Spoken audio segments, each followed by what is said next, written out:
Skus, skus, skus, skus, skus, skus, skus. Skus, skus, skus, skus, skus, skus, skus.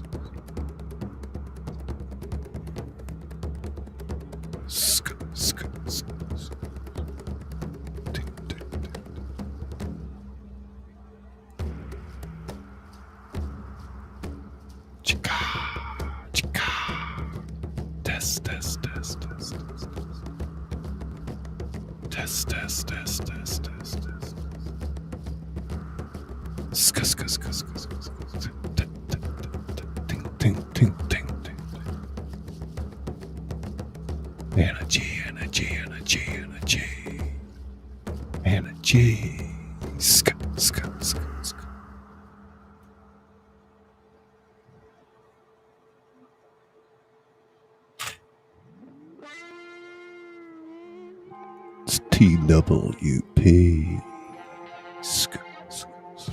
TWP. In the house. TWP.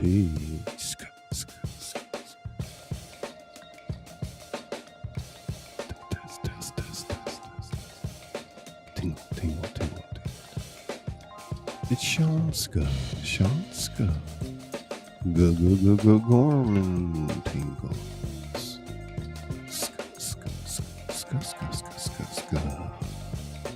Hear that? Sirens cutting through the night. Can only mean one thing. SPG approaches. Test. It's agenda. It's agenda. Tingle.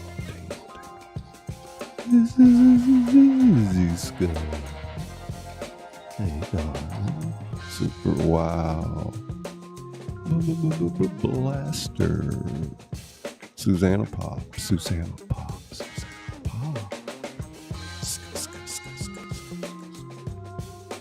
Good evening, gentlemen. J.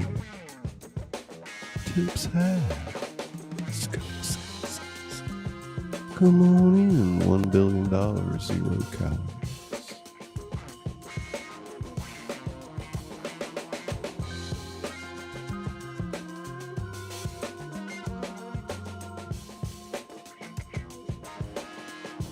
Get your brain tingle.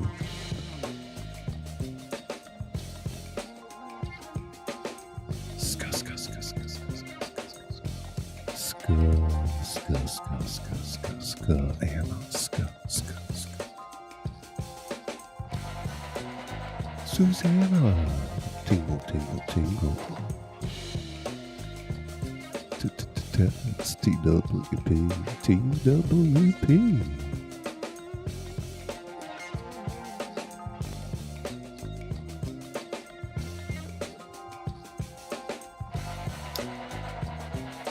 How's everybody been doing?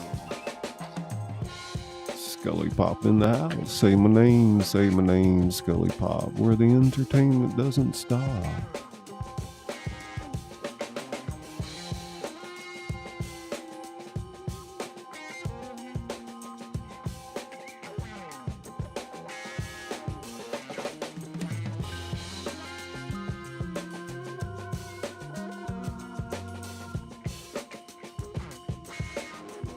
Boom chicka rock, boom chicka meow, kitty. Hey mama girl, you stretching?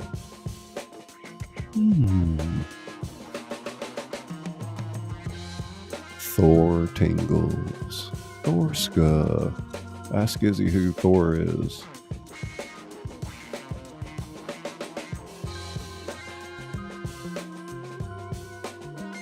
Sean, member for 17 months. I've been called a member once or twice. Wasn't quite so flattering though. Thanks so much. Tingle.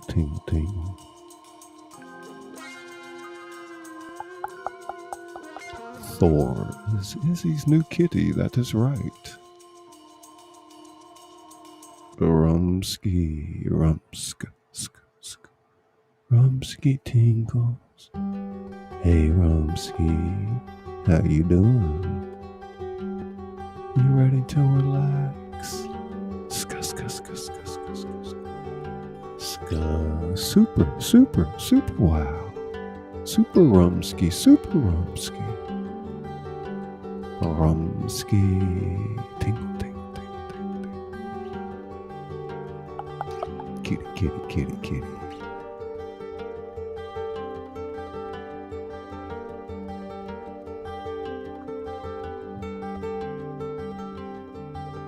Woo rider, woo rider, woo rider alert, woo rider, woo rider, woo rider. Alert, alert, woo rider, woo rider, woo rider.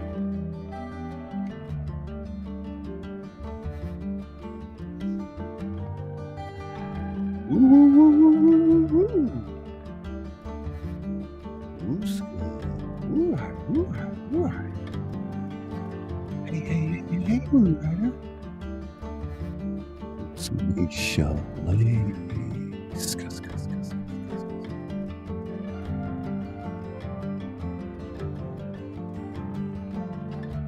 Tingle and mingle, tingle and mingle.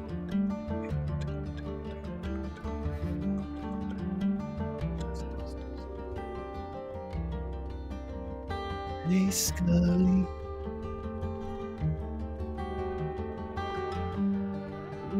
Put some emojis in the chat. Please put some emojis in the chat. Sound, sound, sound.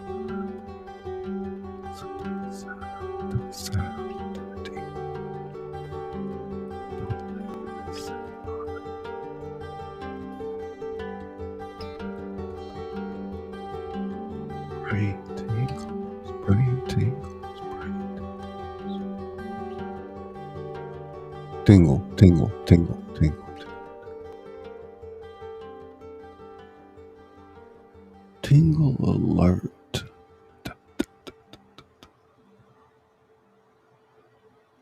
Tingle brain. Tingle, tingle, tingle, tingle alert.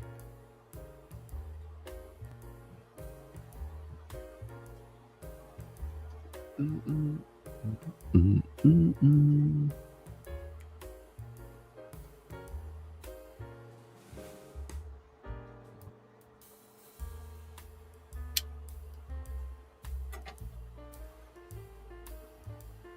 Kitty, kitty, kitty, kitty, kitty. Yeah, kitty, kitty, kitty, kitty, kitty.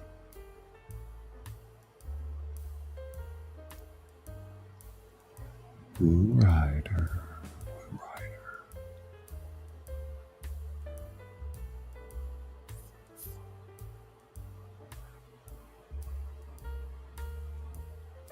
Rumsky, rumsky, rumsky.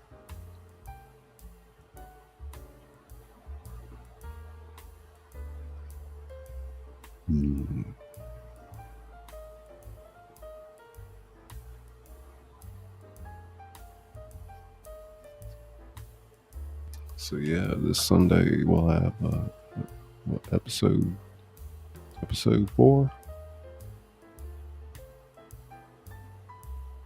episode 4, season 2, Emerald Wonderland.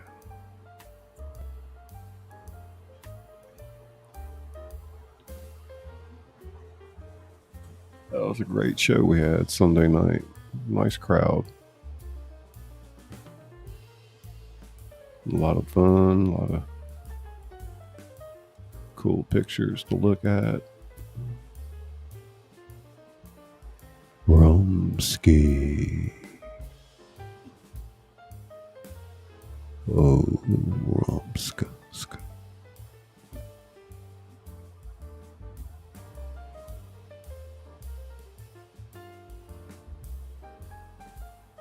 What you all sad about?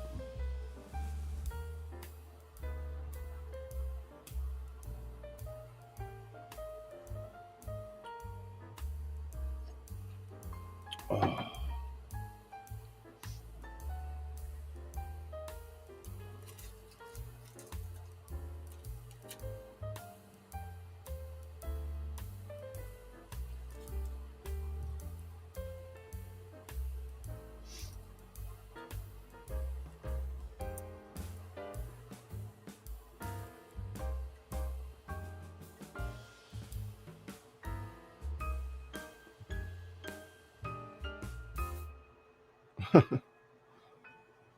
whatever.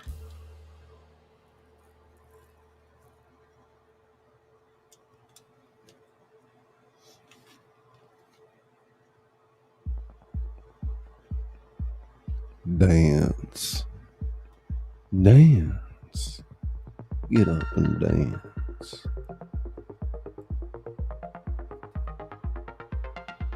It's desert adventures in Arizona.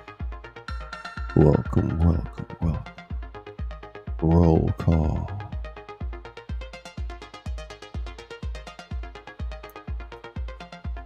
Woo rider, woo rider, woo rider. Woo rider, woo rider.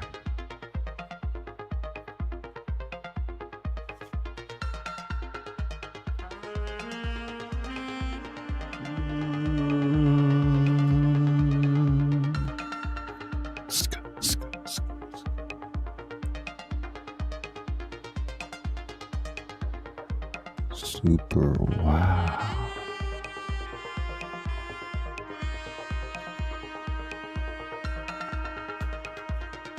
Tingle, tingle, tingle.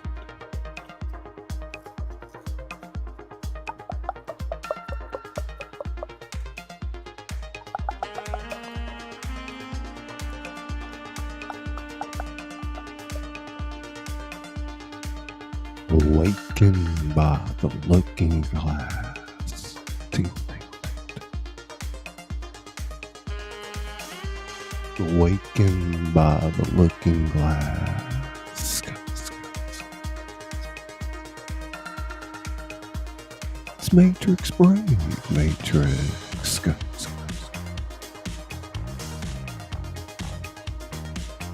Matrix, tingle.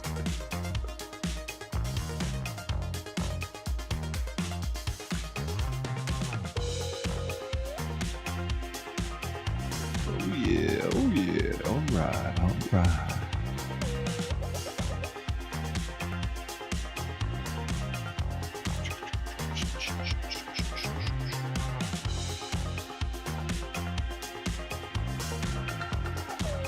Hey Sean, says Rumsky.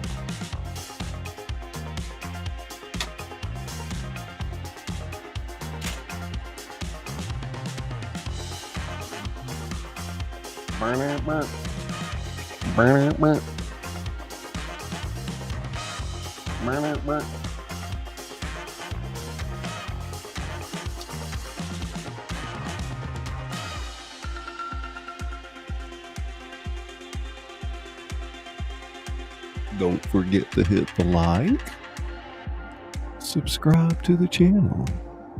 It's that little red button below the video.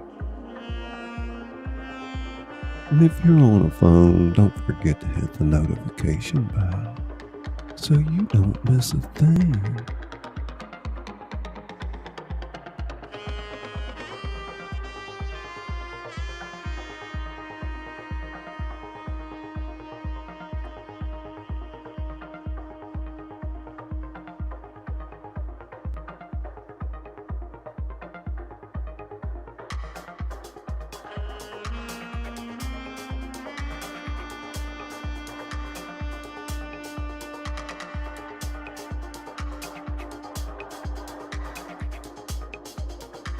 Tingle, tingle, tingle, tingle,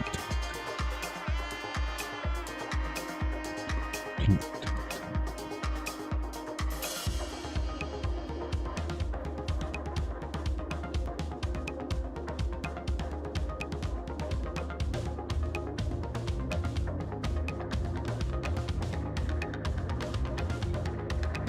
Yeah, once everybody gets their tingle on, after a while I'm going to replay my narration of Pulp Fiction. Quentin Tarantino's Pulp Fiction. Stay tuned for that in about an hour.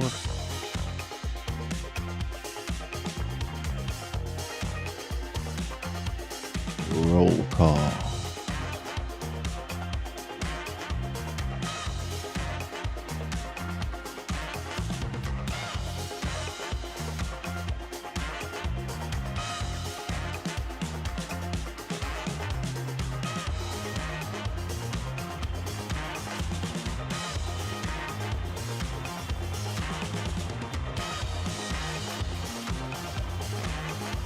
Hey, Laren. How you doing? It's Laren Scully. Tingle, tingle, tingles for you. We shall leave, we shall leave, we shall leave, we shall leave, we shall leave. We shall leave, we shall leave, we shall leave. Who rider, who rider?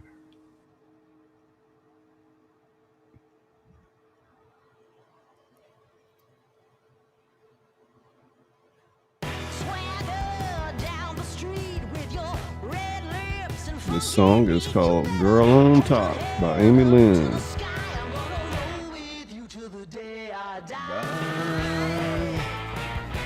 Good Gorman tingles. Laren Scully, Laren. Waking the waking.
Haters gonna hate.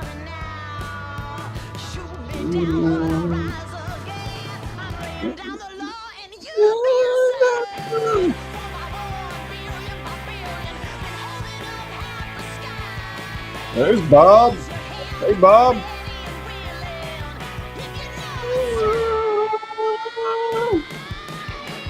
Bob, he do the dance. Y'all go check him out. His roller skate dances, they're awesome.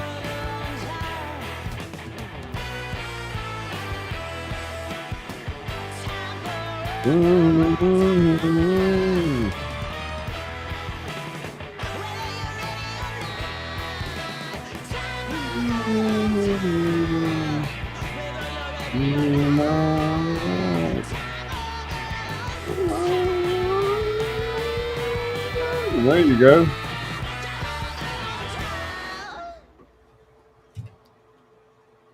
Disco Bob.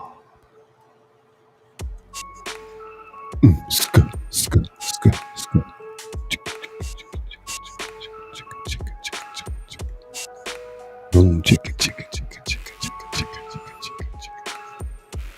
Ska, ska, ska, ska. Chicka, chicka, chicka, chicka.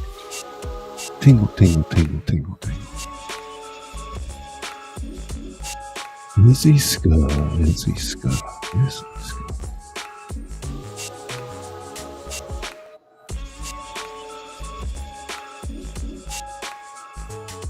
Where's Ivy B? Where you at? There she is, sneaking on by me. It's Ivy Tingles, welcome to Scully Pop. Tingle, tingle, tingle. Ivy B, she creates. Ska, ska, ska, ska, ska.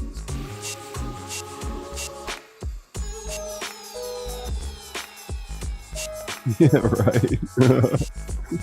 Oh, Bob, man, I look forward to your roller skate dances. There's sweet Melissa. Hey, how you doing tonight?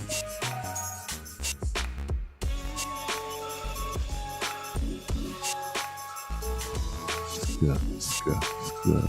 Melissa Tingles. There you go. Isn't dropping it hot. Look at that. And we're learning.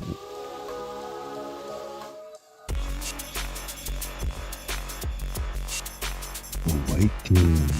That's right.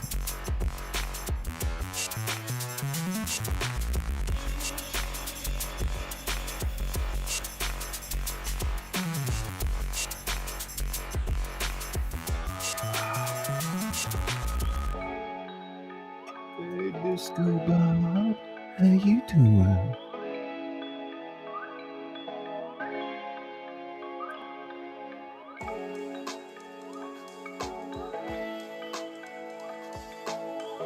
This is Disco.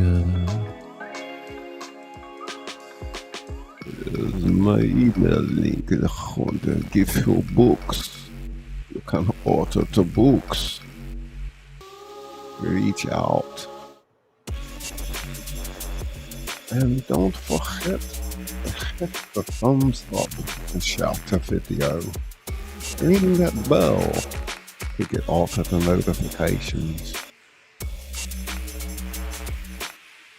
ASMR, an autonomous sensory meridian response, is a tingling sensation. It usually begins on the scalp, moves on down to the back of the neck, and tingle the upper spine.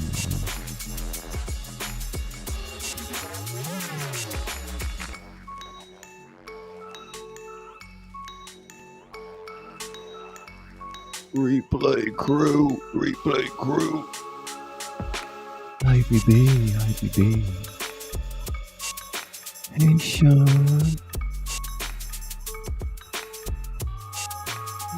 Yeah, you're right.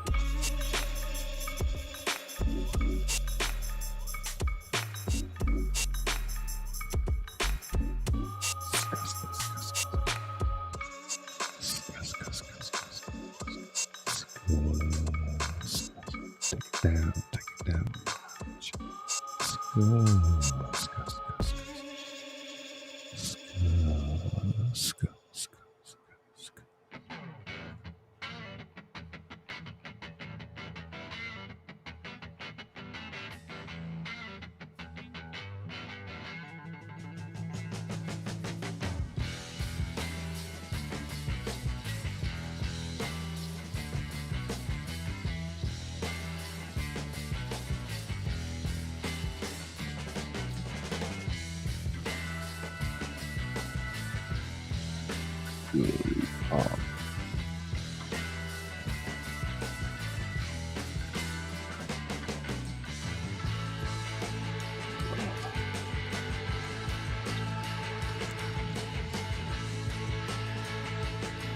Looks like we're going to get another heat wave down here in the south.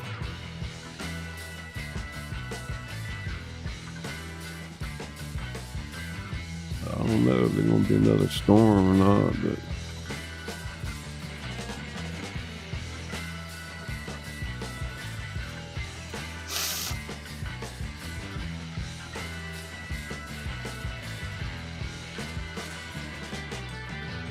well, Rumsky, you about second chair to a managing moderator right now. As much as you've been in here.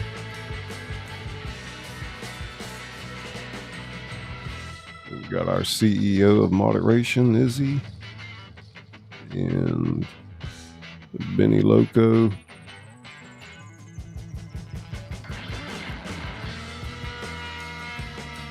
Hey, Laren, I see you.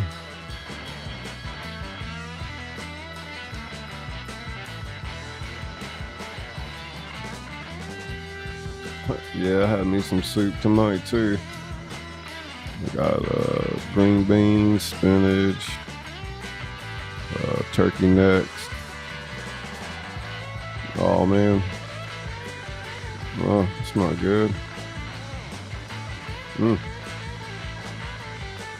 Sorry to hear that.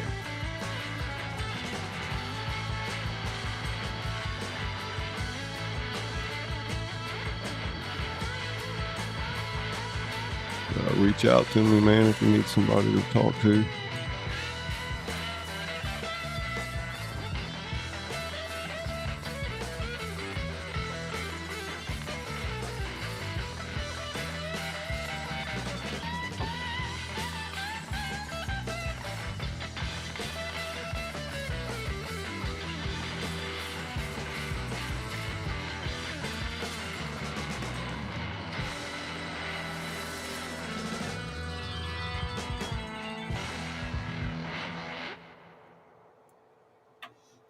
I guess as creators, we try our hardest to provide a place where people to relax, come in and forget about all the pain and hardship and get your mind off some of that tough stuff in a good way. But sometimes we might be angry or heartbroken or upset. It's always a good idea to take some deep breaths and let things simmer down before you make any rash decisions.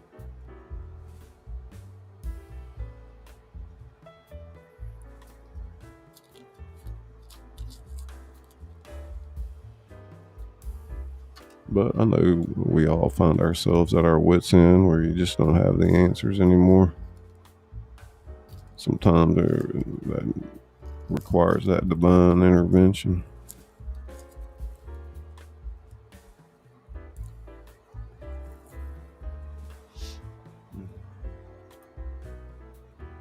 You broke the internet again.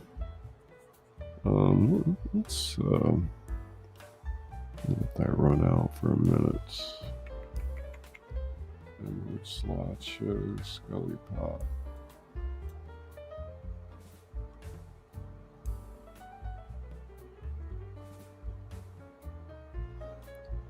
Yeah, that's a tough one there, Sean.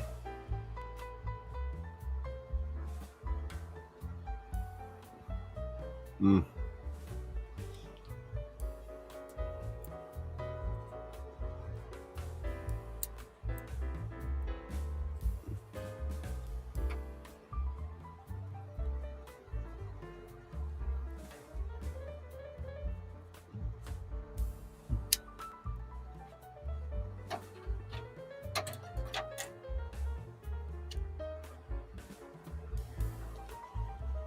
Let's put this on here.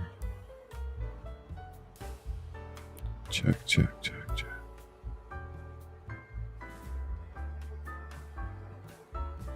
Sometimes we end up at the wrong place at the wrong time, and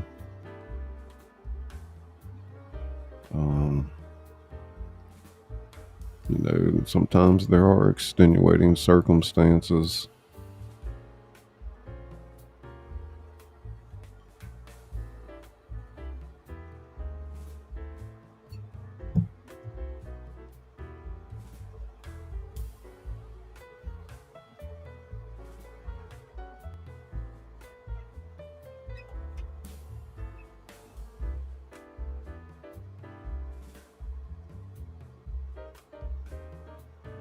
Well, maybe you can help him get a good lawyer or something like that, some good counsel.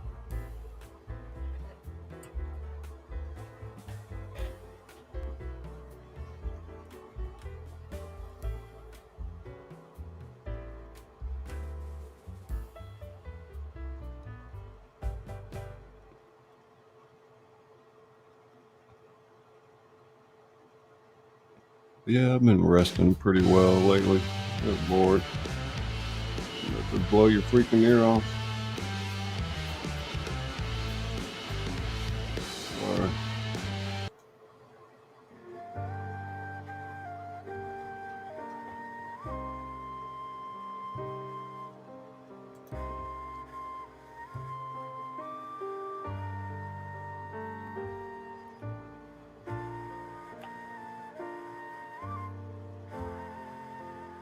You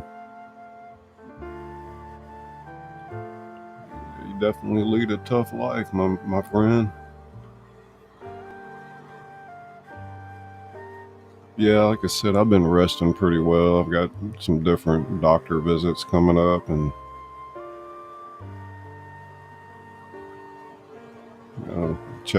rule out some other stuff, I guess. Story of my life, my social life. That's pretty cool there.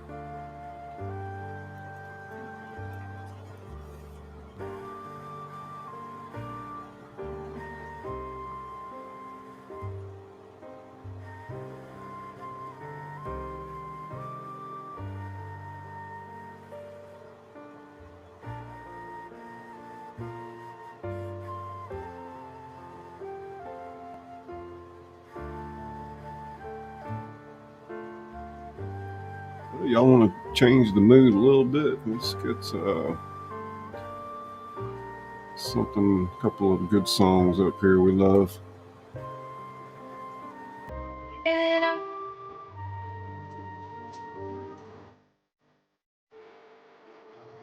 Hey, Blood.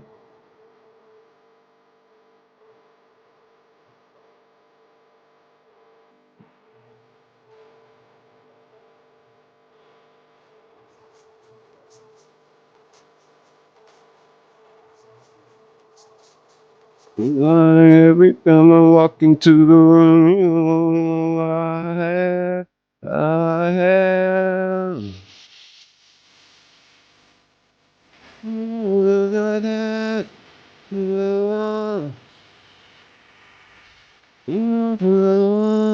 It's like that.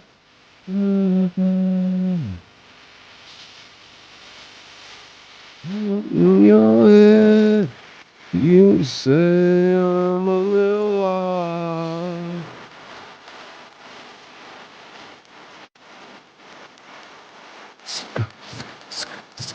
Jody Paw. Tingle, tingle, tingle.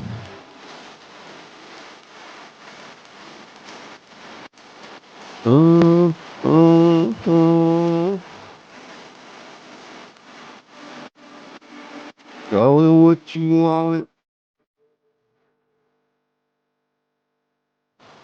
Let's go. Let's go.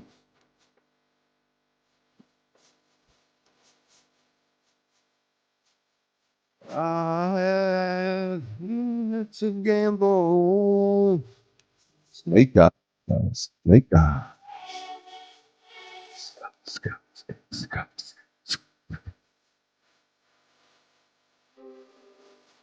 Well, Jody, I feel pretty good tonight. Not really in any pain, so.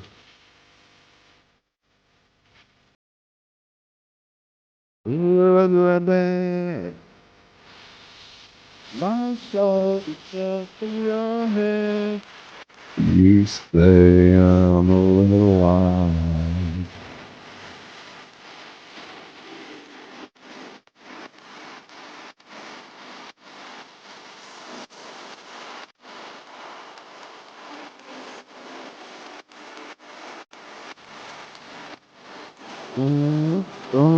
Come on, everybody. It's a little.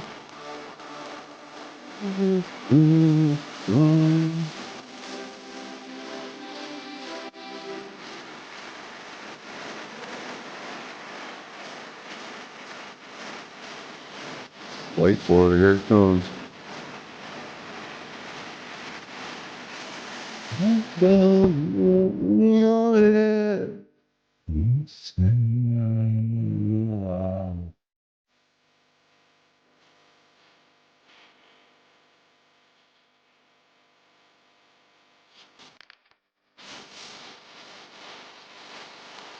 Compliments so busy.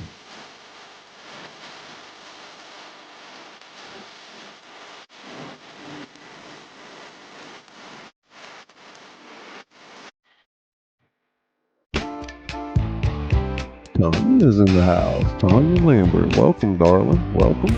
Come on in. Pull up a chair. Relax.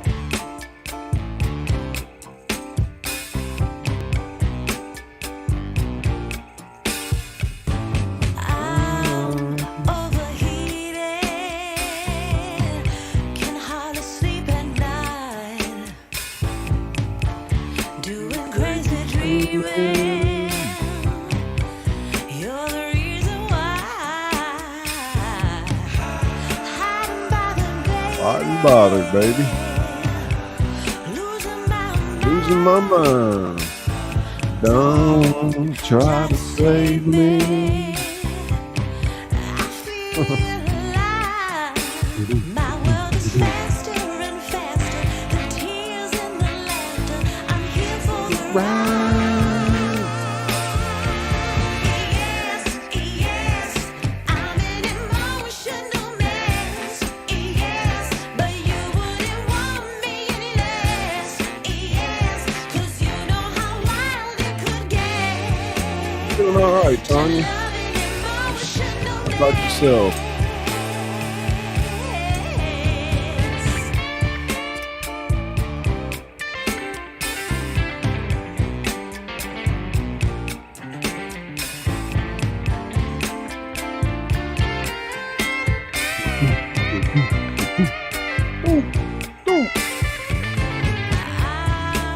In a trance, spinning out of control. Don't know what this dance is, but at least I'm not dancing alone.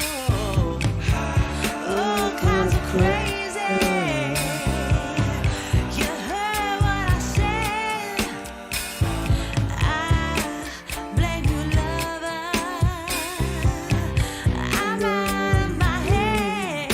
Some days my feet has me frozen. I'm brave and I'm broken. My soul is wide open. Yes, yes, I'm an emotional mess. Yes, but you wouldn't want me any less. Yes, 'cause you know how wild it could get to love an emotional mess. You got me, babe, I'm yours to have. Don't hurt me, my heart's in your hands. You got me, babe, I'm yours to have. Don't hurt me, baby. You got me, babe, I'm yours to have. Don't hurt me, my heart's in your hands. You got me, babe, I'm yours to have. Don't hurt me, baby. Yes, yes, I'm an emotional mess.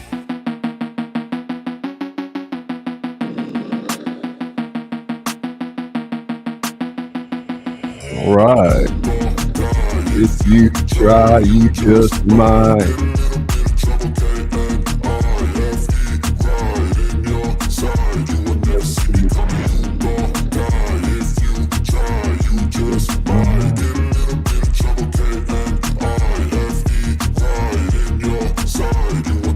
I got a switch in my head. I go from living to dead. You got me seeing all red. Now I'm becoming a threat. I fucking heard what you said. I'll make you have some regrets. And no, I never forget. So now you have a few debts. That shit, it needs to be paid with blood or some sort of pain. You caused a permanent stain, which has determined your fate. I've never seen so clear. I feel the end and it's near. The day of reckoning's here. The sound of deafening fear.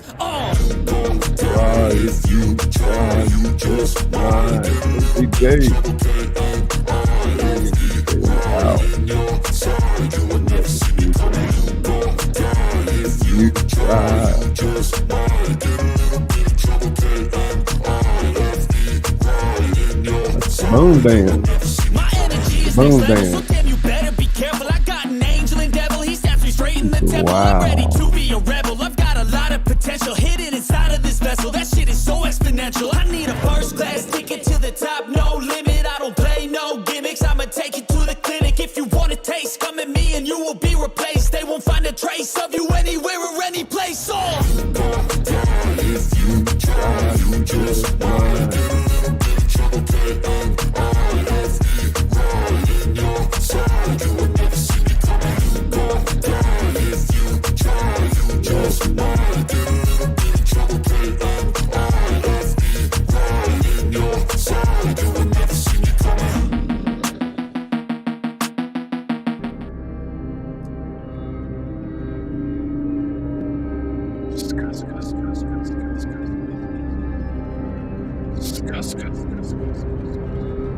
Badass baboons.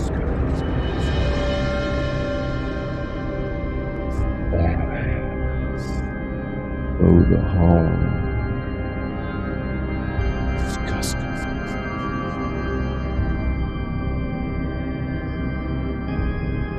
Christine. Tingle. Come on in and get your brain tingle. Christine.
Kitty. Scully Paw. ASMR.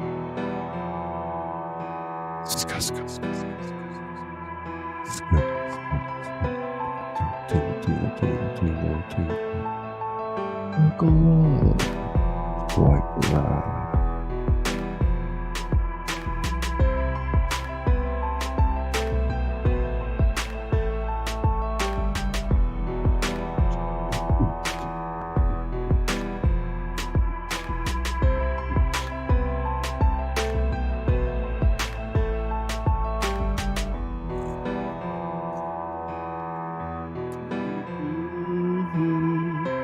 Beautiful work by Izzy.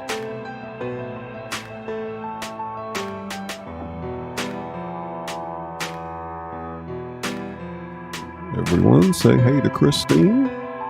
Tingle and mingle, tingle and mingle.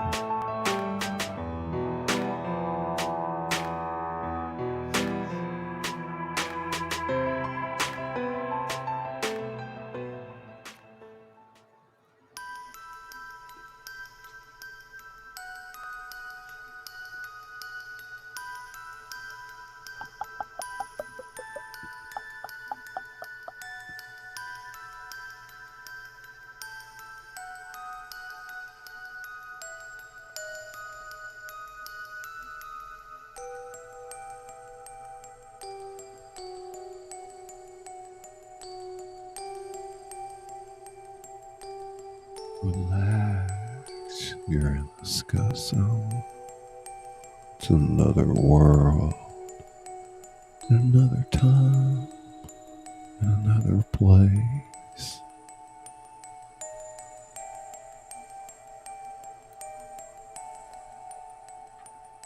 Super tingle, super tingle, super tingles. Super tingles, tingles.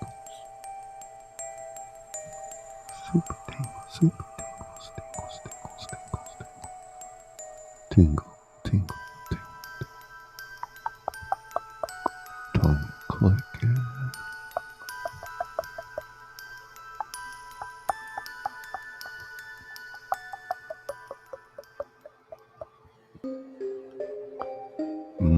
Ska.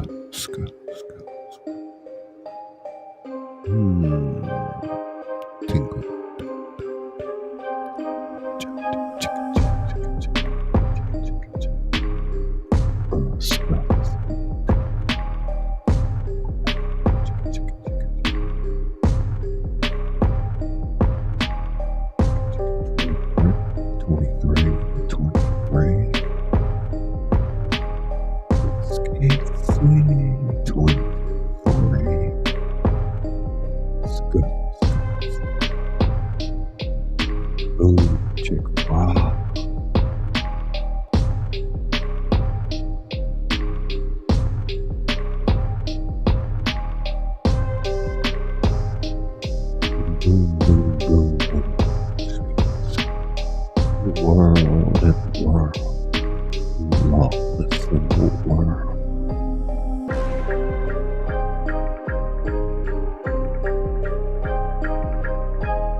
tingles, tingles, tingles.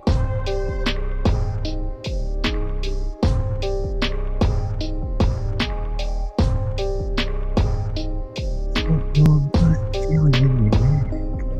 That warm, fuzzy feeling in your neck. That warm, fuzzy feeling in your neck.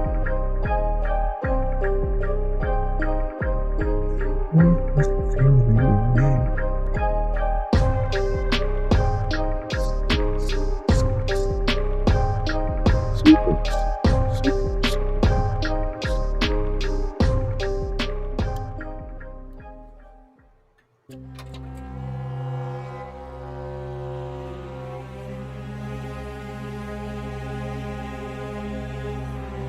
The offer that brings to you.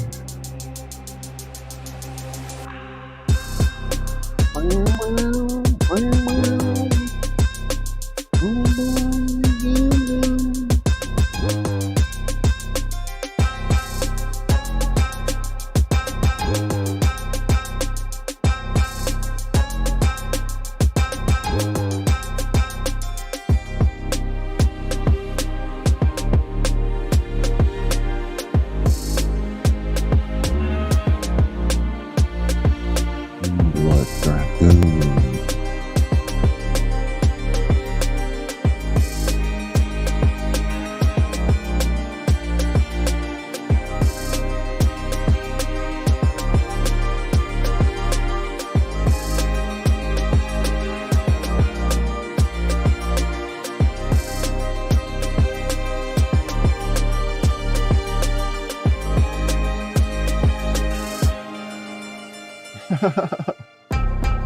Tell him, man. PTSD.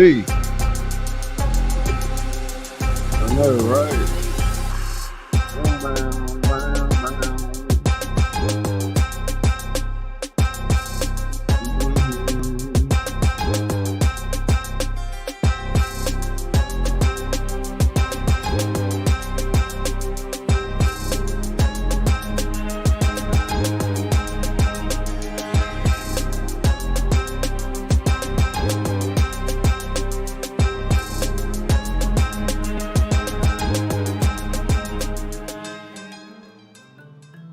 All right, let's bring it back down to earth.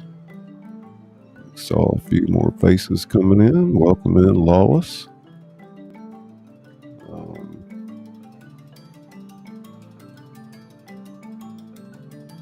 Let me miss anybody. Hey, Christine. Good evening. Good evening. Tanya's here. And the rest of the gang. Thank you so much.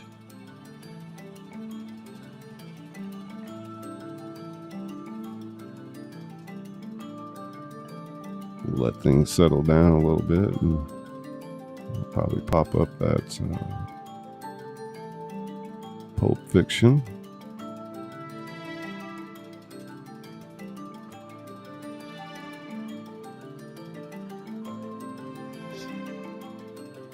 Which I did quite a bit of narration and acting in, some different voices.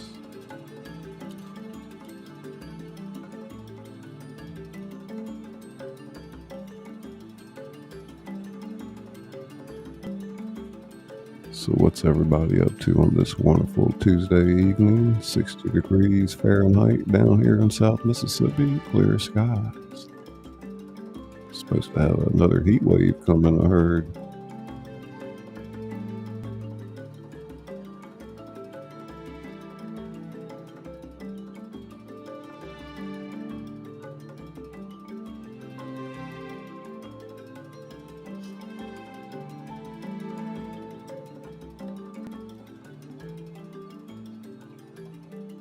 Oh, yeah. Having me some good green tea with maple syrup.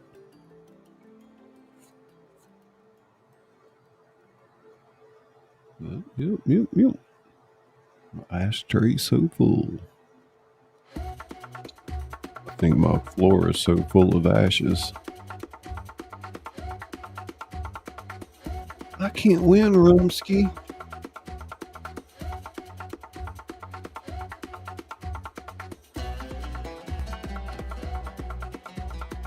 I think we're having a moderator party tonight.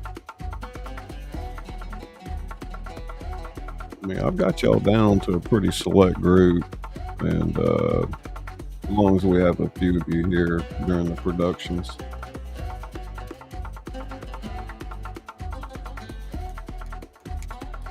Sunday evening, 8 p.m. Central, episode 4 of season 2, Emerald Wonderland. Got a few things playing in between here and there. We'll see how it goes.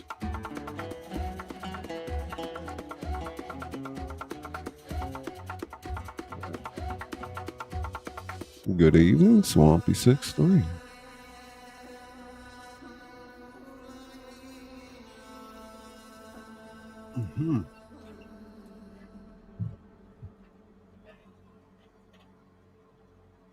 Yeah, we finished writing the episode today, and then the Sunday edition will, as a theme, be exploring direct objects. So we did the present tense, past tense, the past perfect, and now we're going to explore direct objects.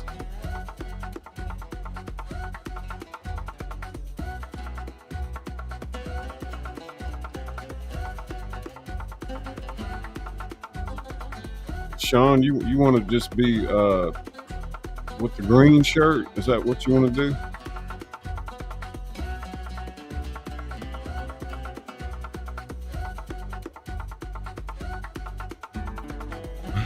Look at this. He says no.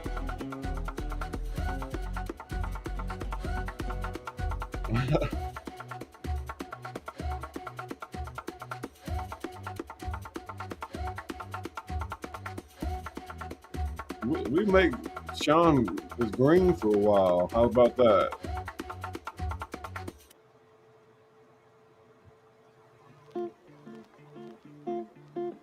Try that out, Sean. See if you got a green shirt.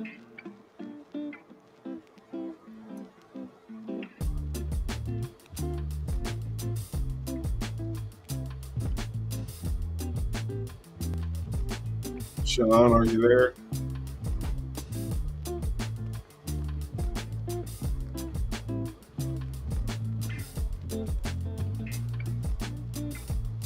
We'll do it just so we can get Dizzy's feathers ruffled a little bit. I'm getting a case of duct tape.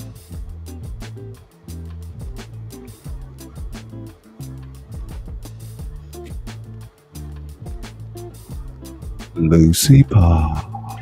It's Lucy Pop and it's Lucy Pop. Sean, type something into the chat.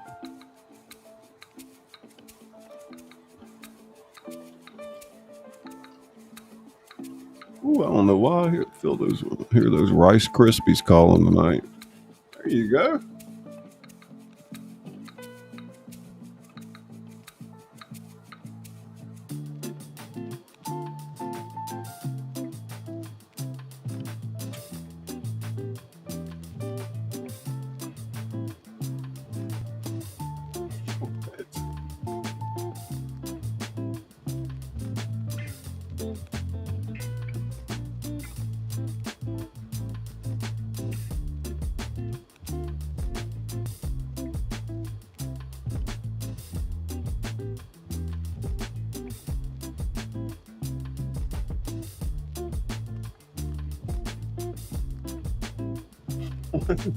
Why did you delete that?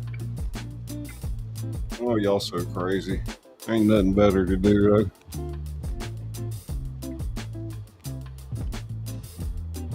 He's got your favorite color on now, is he? Green.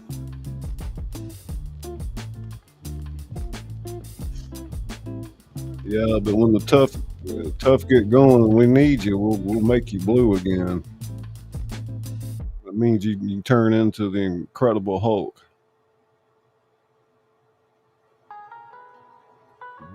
I'm still keeping your emoji because I like it so much, though.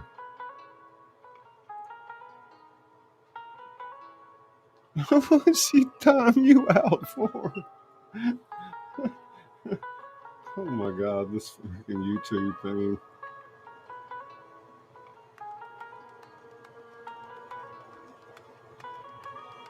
You can turn me green too. Nah, I don't think so.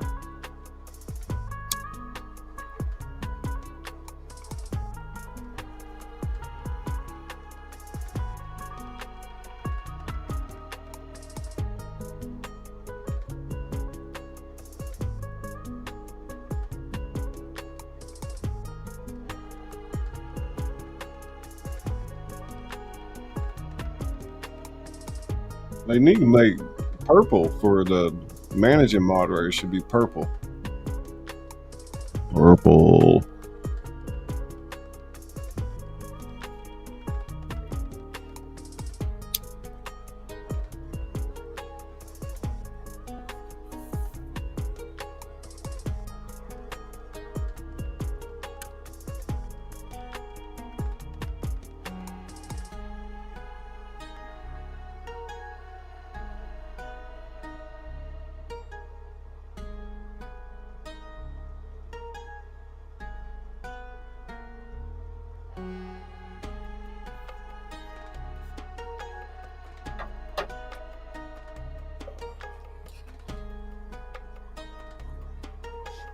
Y'all ready to listen to some narration?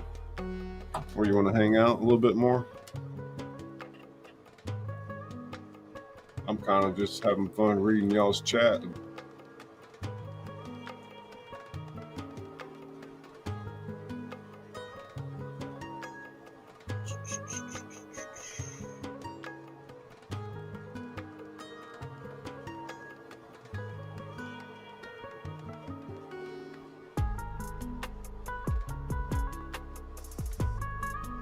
I hope the volume's going to be loud enough on that one I did, but we'll see.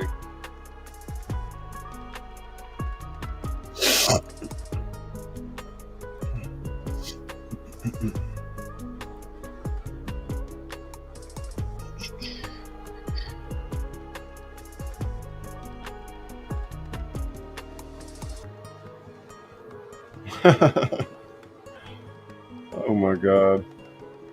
You getting twitchy fingers?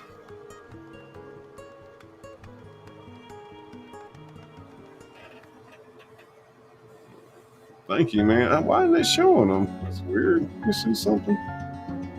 It's gonna be some bullshit.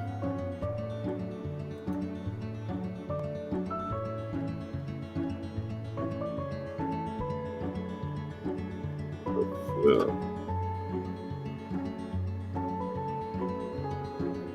Oh, there they go. Okay. Hey, Lawless. Man, you hit Lawless, Swampy, Marketplace. They're all here tonight. Awesome, man. Cha-ching, Jenny. And the Awaken, you hit 4 out of 5 in the chat. Well, I think Awaken left. Yeah, man. Twitchy fingers paid off. Thank you. Thank you. Scuss. Yeet. Super wow. $1 million. 0 calories. Well, I've been at the casino. You do cha-ching. That's Lawless was gifted a membership by Sean and Swampy63. Jody at Marketplace Boutique. Y'all, if you're still here, let's put those 15 emojis in the chat. Put some color out there. Thank you so much. It's got emojis. Now spam, yeah, put them in there. If not, if you don't not a member, give us your best sky. I was trying to tell everybody to stick around. I think they might have tweaked the algorithm where it's giving it to more people in the chat. Not like it'd be impossible to do. Yeah.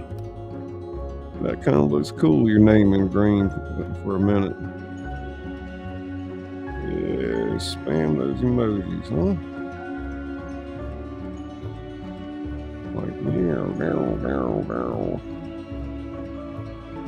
Nope, says Izzy. No. Scuss.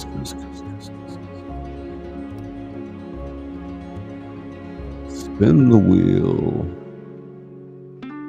Phil Scott, light it up, Phil. We need emojis. Emoji tingles.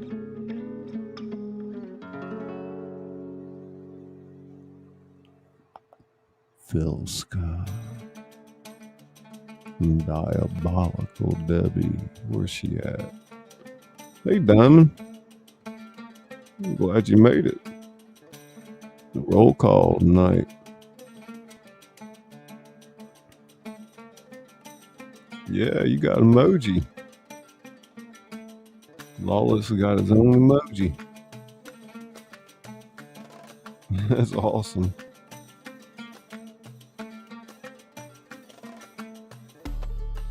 Diamond painting right now.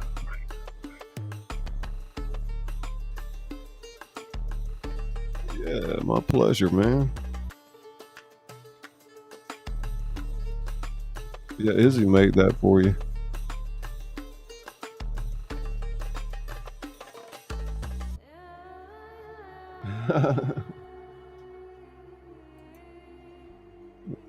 Mama always told me I was special.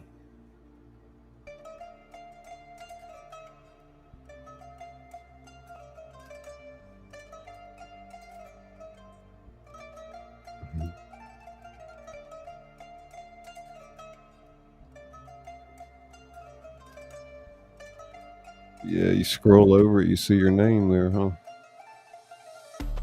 How you doing, Phil? I'm gonna start my narration of Pulp Fiction here soon. Pre-recorded. I'll do a director's cut as we work through it. I might go get some tea real quick before I do that. Or I'll get it running and then I'll go. Do all of you know about Pulp Fiction, Quentin Tarantino's screenplay?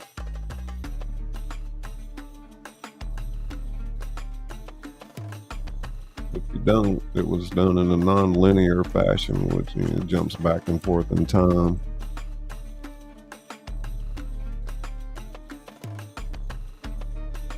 Yay, Swampy. Swampy got that membership.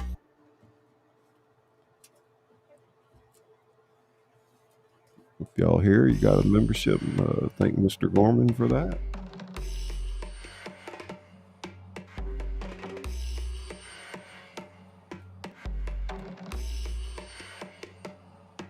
Hey, Phil.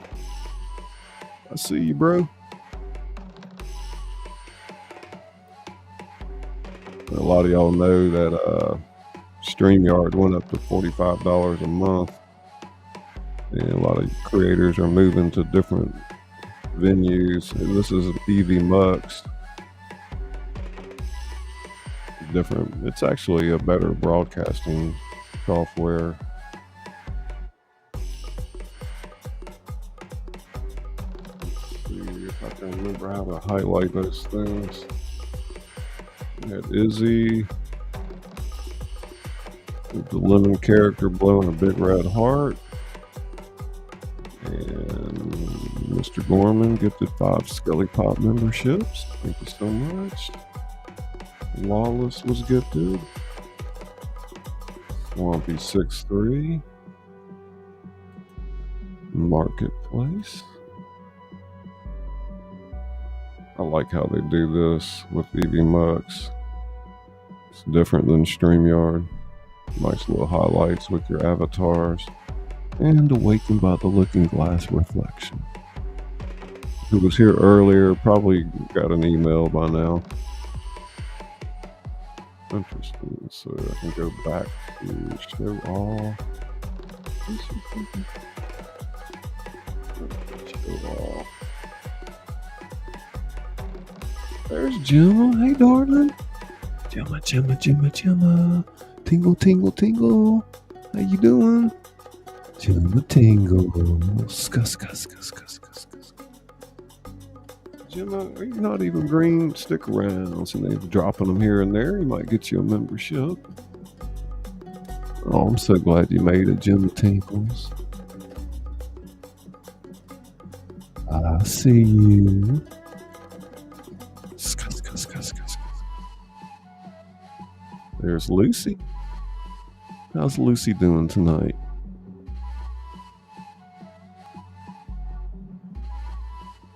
You doing okay?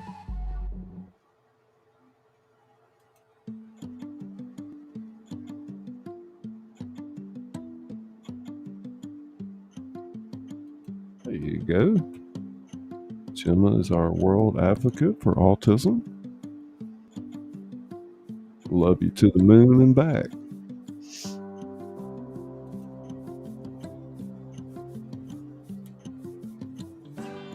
Get a little something here.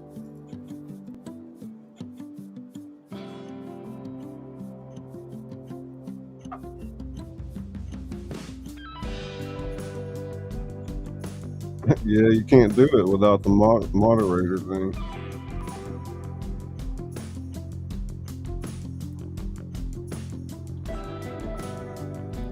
You gotta manually type it in then. Hey, Demi, how you doing?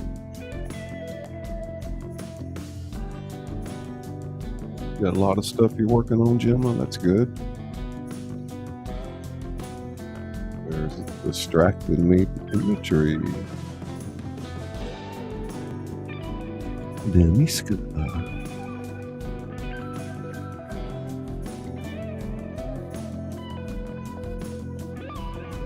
Yeah, I was just thinking the same thing. Like, golly.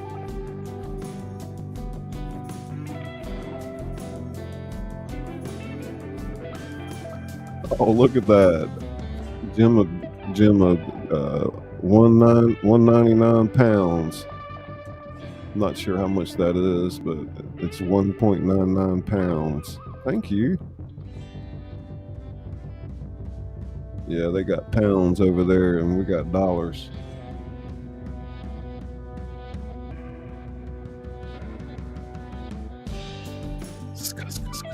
Good, Gemma. Tingles for you.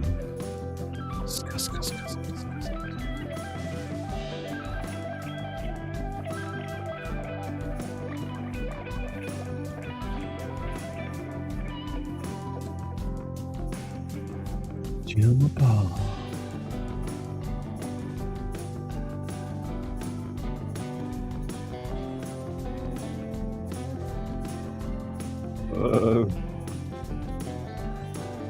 Oh God. No! You're tripping me out. You gotta get it. Come on, Gemma. Oh my God. Yay! Oh no, no.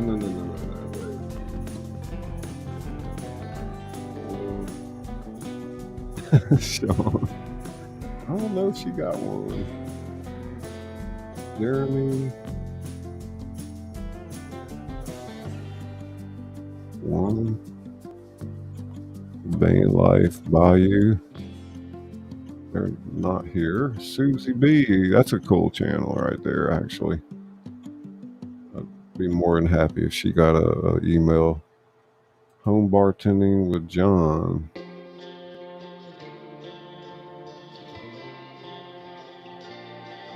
Check that out. Jeremy D. Day.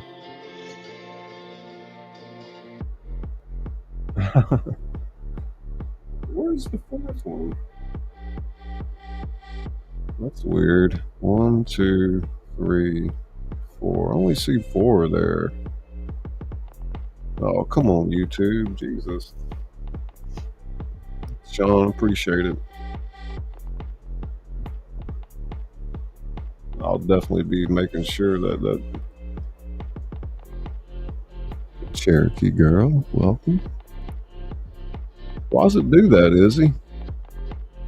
Like, it only lists like 4 of them. It makes your people look like they're getting ripped off or something. Yeah. And they see 4. Oh, we tried, Gemma.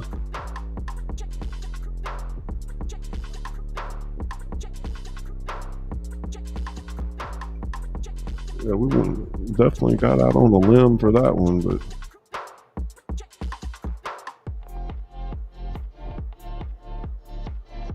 huh? Huh. Cherokee girl, look at that. Well, y'all making my head spin over here.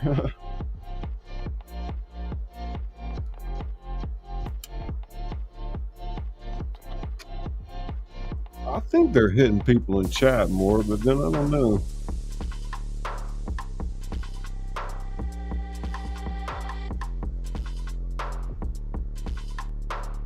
But then there's the positive side to it. When people get an email, you might start seeing that person more that got gifted and they wouldn't have come here again, you know? I guess there's different ways of looking at it, but I think they should go right to the chat first. You know? Oh man. Luck landed on Izzy. Well, dang, let's put some emojis in there again. I got all these people getting these memberships. Let's load up the chat. We'll go get some tea in a minute.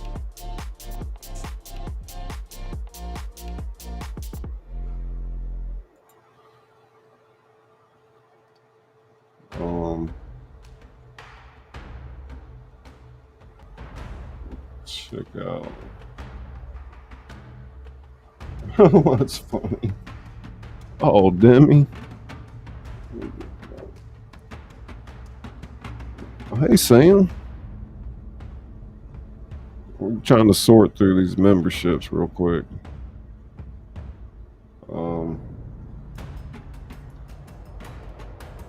I don't know when we'll have room for more emojis.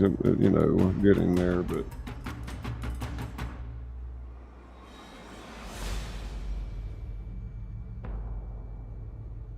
C4. Scuss. Gorman tingle. Gorman tingle. Cherokee girl. Scuss.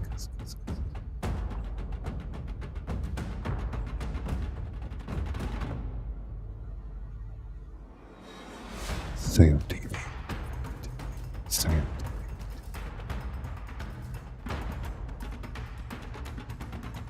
You started something.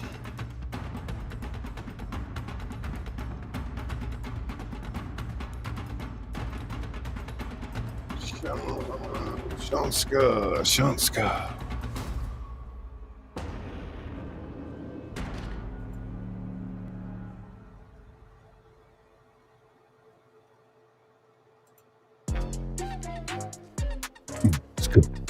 Check.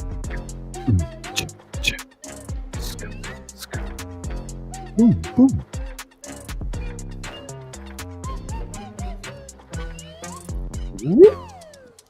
Tingle.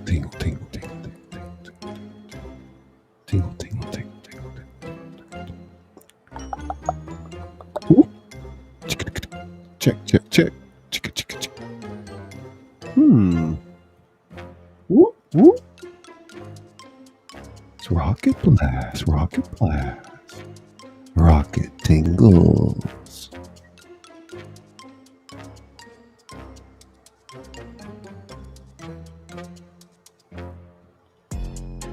Whoop.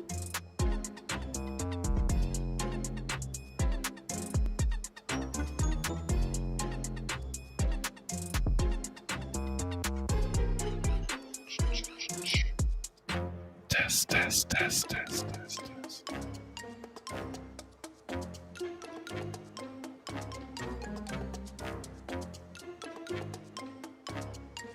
Oh, it's going pretty good tonight. Thank you for asking. How about yourself?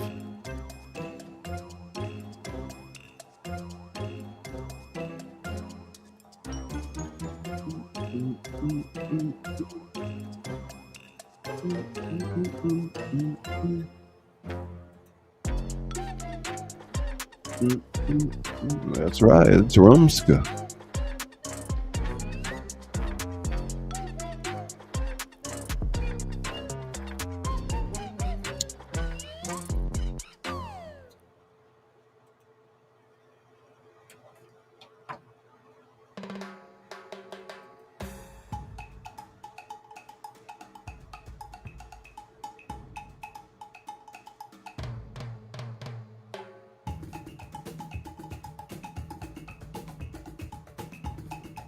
Belly dancing music.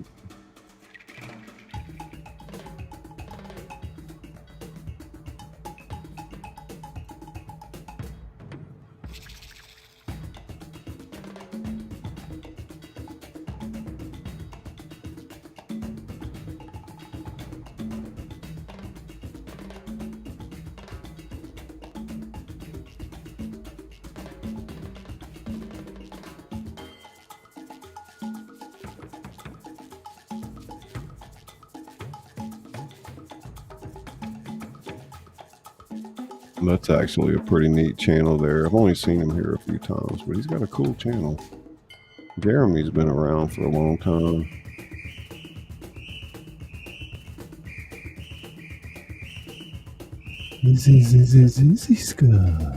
Tingle.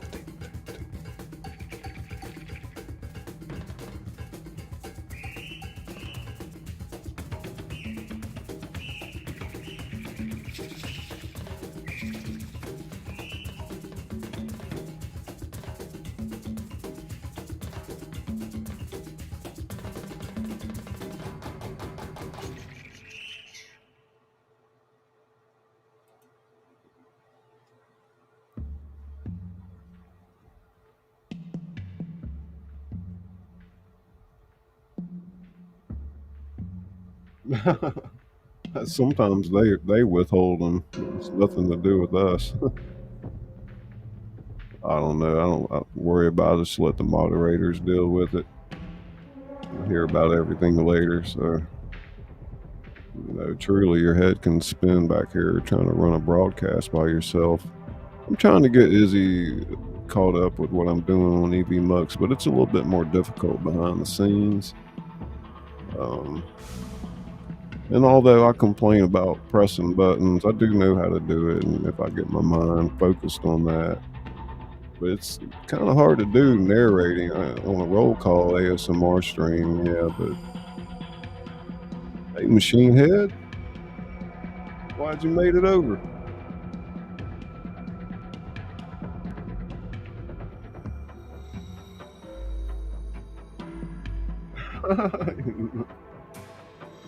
Izzy's already working on this week's overlay. Episode 4, Season 2 will be exploring direct objects as a theme. And there's some new hybrid characters coming.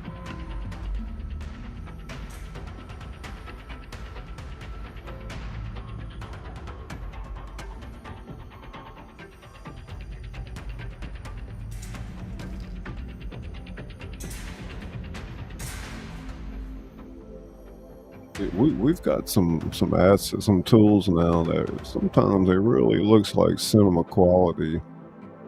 You may have to do multiple generations to get there, but that's right. That's sick.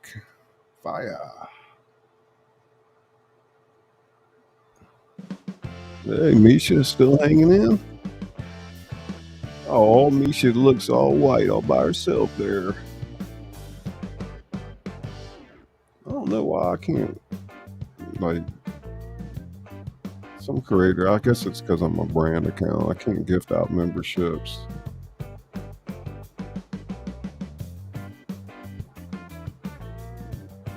We got so many blue and green shirts out here, if you, in white letters, you kind of stand out. Rothrod. Hey, Rothrods, what the hell? I miss you. Great to see you. Dave's not here, man. Hey, man. Open up, man. I got the stuff. Dave's not here. No, man, it's me. I'm Dave, man. Dave's not here.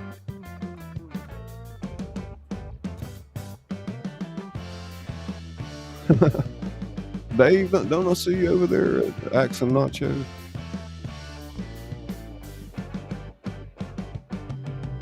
Yeah, he's soul lender. Yeah, I feel pretty good, man. I had a cold earlier this week, but getting over that. Yeah, I thought so, Dave. Let me see. Dave, what kind of content do you have? Let me check your channel out real quick. Okay, I'm gonna put your video and watch later. Subscribe to Dave's Not Here, man. Check that out later. Awesome. 23. What's up, Soul Lender? What you got?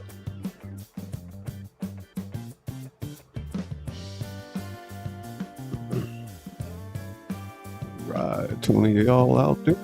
Share it out if you can. I'm Scully Pop, your host, the author that reads to you. I read my novels. I've written a few, lots of short stories, screenplays, other works in the public domain, and submissions from people like you. That's right. If you wrote something, send it on over to jscullybooks@gmail.com and we'll put a production together for you. Dave's not here, man. My birthday's in 1 month from today. Yeah, you're right.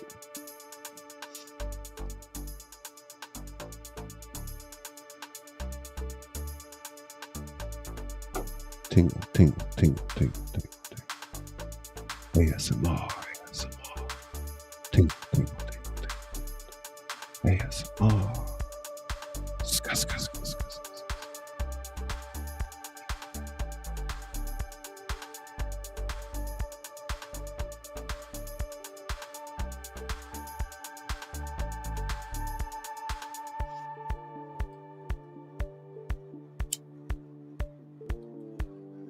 Brain tingles.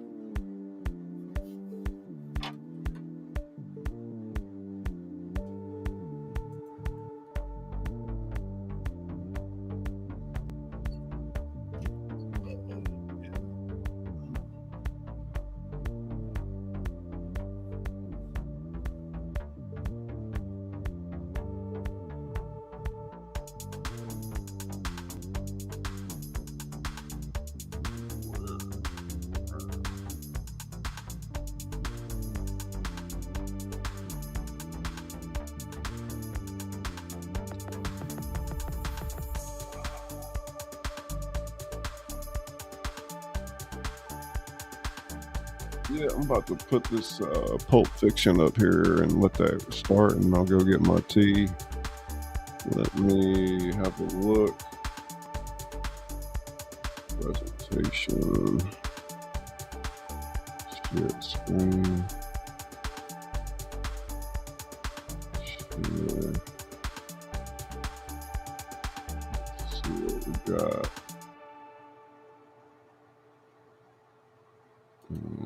Play that. All right. I'd like to welcome you to the House of Thrillers. I'm Scully, the author that reads as loud as I can get it. Tonight, we're going to be reading Quentin Tarantino's. Can y'all hear that all right? Pulp Fiction. Damn, I don't know if I can turn it up anymore. So buckle your seatbelt. It's quite the ride. And we'll see you on the other No, you side. Can't hear it. Maybe we'll watch something else. What else can we watch? Let me think. Kind of goofed that all up. We enter the interior. Yeah, it's not loud enough, is it? It's morning. A normal Denny's spires like coffee shop. in Los Description. Angeles. It's about 9 in the morning. While the place isn't jammed, there's a healthy number This is of pretty people drinking good. coffee, munching on.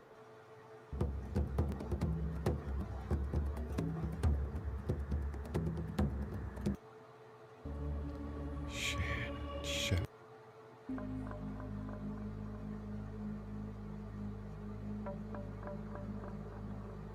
What you want to play the Bonnie and Clyde of us? Yeah, we can do that.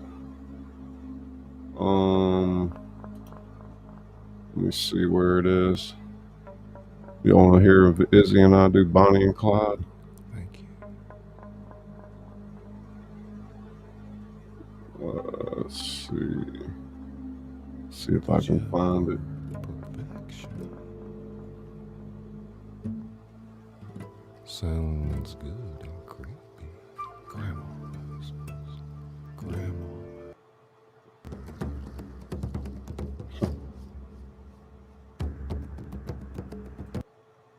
Yes, it's Issy Pa, aka Tingle Pa. Tingle, tingle, tingle. We're gonna be reading Bonnie and Clyde. So buckle your seatbelts. It's quite the ride. How's that? And we'll see you on the other side. Scuss. Let's see how that looks.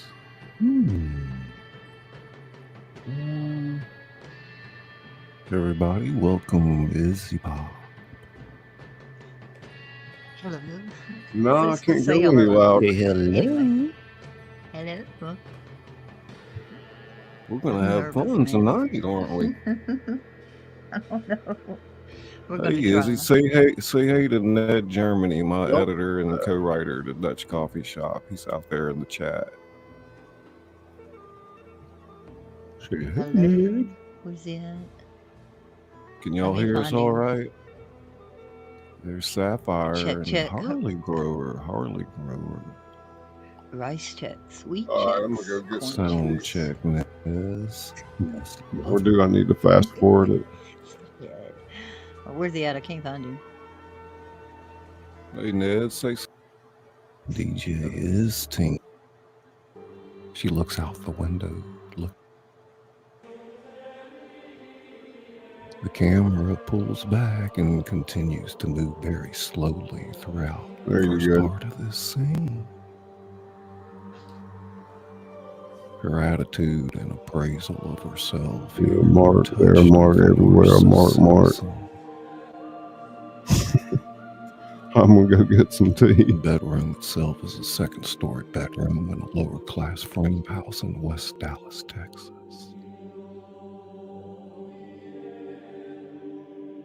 Bonnie finishes admiring herself. She walks from the mirror and moves slowly across the room.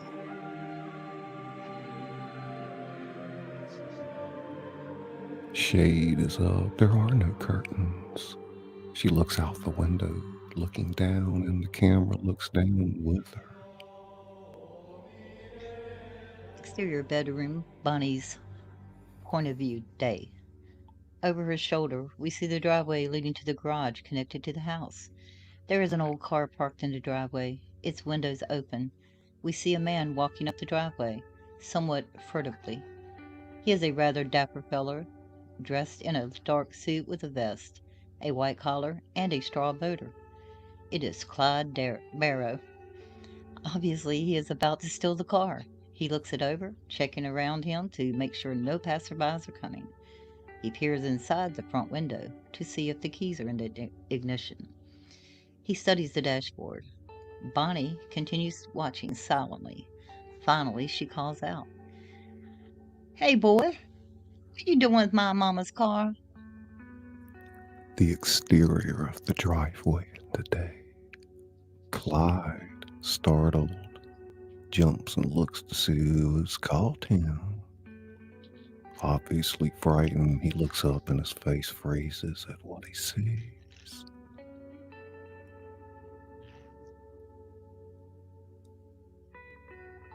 exterior of the window in Clyde's point of view of the day.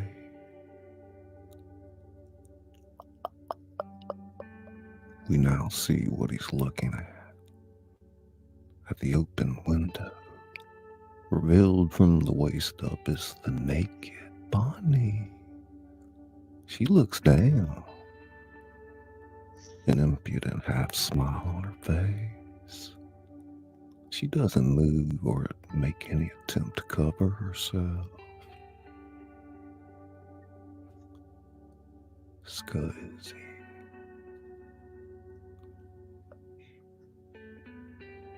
Clyde's point of view. Hmm? His face changes from astonishment to an answering smile of impudence. Maybe it was me. Wait there! Running from the window, she flings open a closet and grabs a dress and shoes. She slips on the shoes and flings the dress on, running out the door as she does.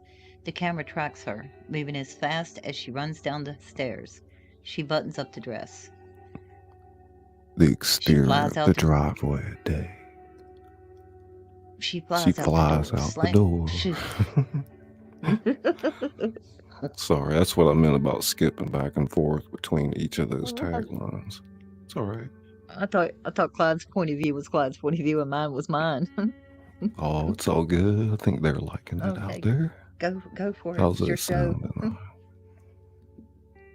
She flies Oh my out the God. door, slamming it behind her. Runs off the porch, and all this has been one continuous movement since she left the window in great haste. She continues quickly down the driveway. 4 feet away from Clyde, she stops on a dime. They stand there, looking at each other, smiling the same challenge. For a few seconds, no one speaks then. Ain't you ashamed? Trying to steal an old lady's automobile. I've been thinking about buying me one. Bull, you ain't got no money for a dinner, let alone buy no car. Now, I got enough money for Cokes, and since it don't look like you're going to invite me inside, You could steal the dining room table if I did. come to town with me then. How'd that be? Going to work anyway. The exterior of the street, it's a moving shot a day. The camera tracks. It is a hot Texas afternoon. All white light and glare. As they walk the block to town in this scene, their manner of mutual impudence is still pervading. Going to work, huh? What do you do? None of your business. I bet you're a movie star. Nah, a lady mechanic. Maid. What do you think I am? A waitress. What line of work are you in? When you're not stealing cars.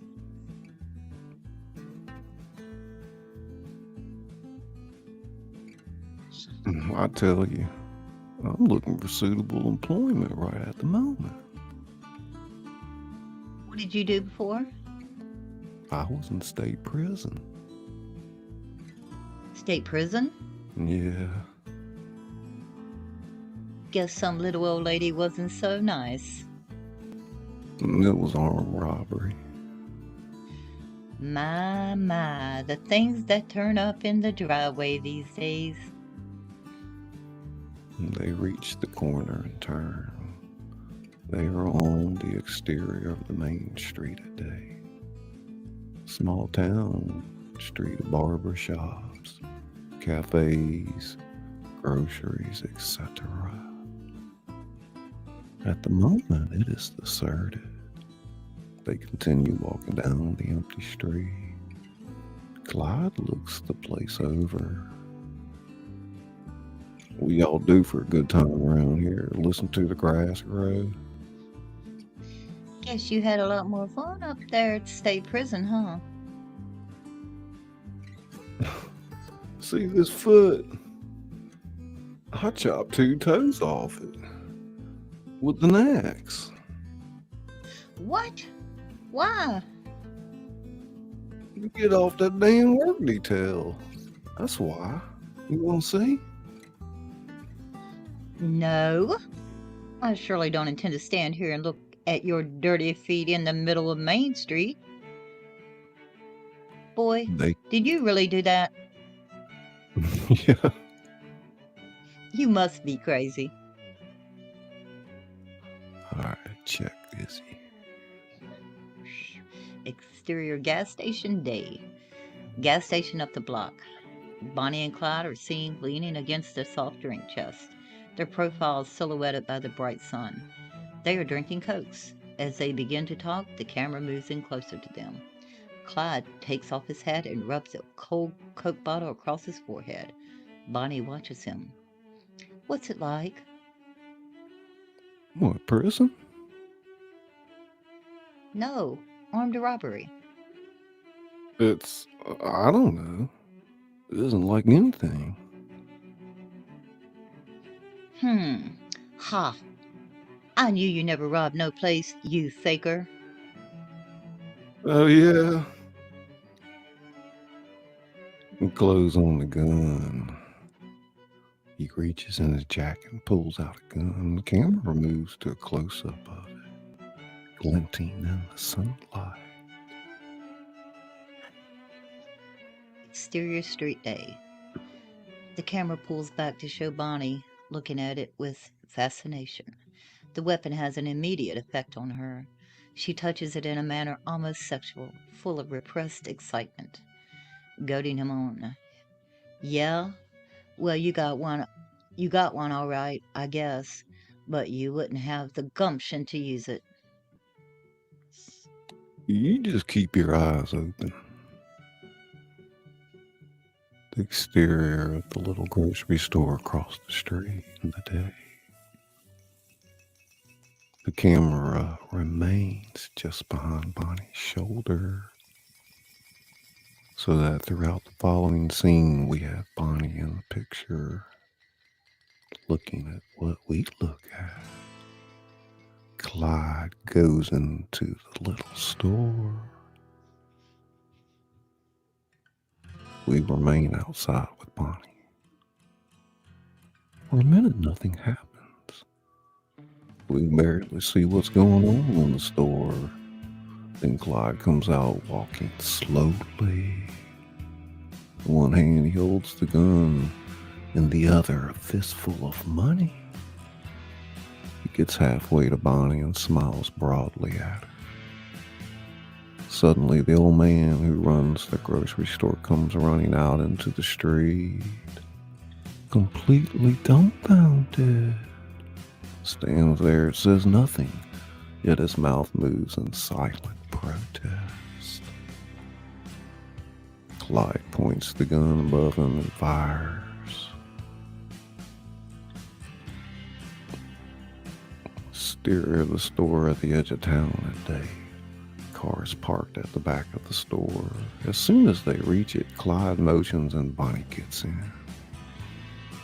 Clyde runs to the front. He lifts up the hood and crosses the wires to make it start. He stands back. Bonnie calls to him. Hey, what's your name anyway? Clyde Barrow.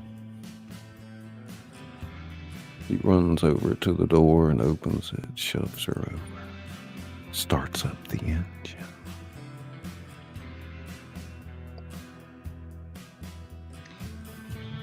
Hi, I'm Bonnie Parker. Pleased to meet you. Exterior road day. Vroom. The car zooms off down the road, doing 90. The fast country breakdown music starts up the soundtrack, going just as fast as a car. Exterior car day. The car, still speeding further down the road. We zoom down and look in the rear window. Clyde is driving. We see from behind. Bonnie is all over him, biting his ear, ruffling his hair, running her hands all over him. In short, making passionate love to him while he drives. The thrill of the robbery and the escape has turned her on sexually. The exterior of the car. Another angle. Camera pulls back and above the car.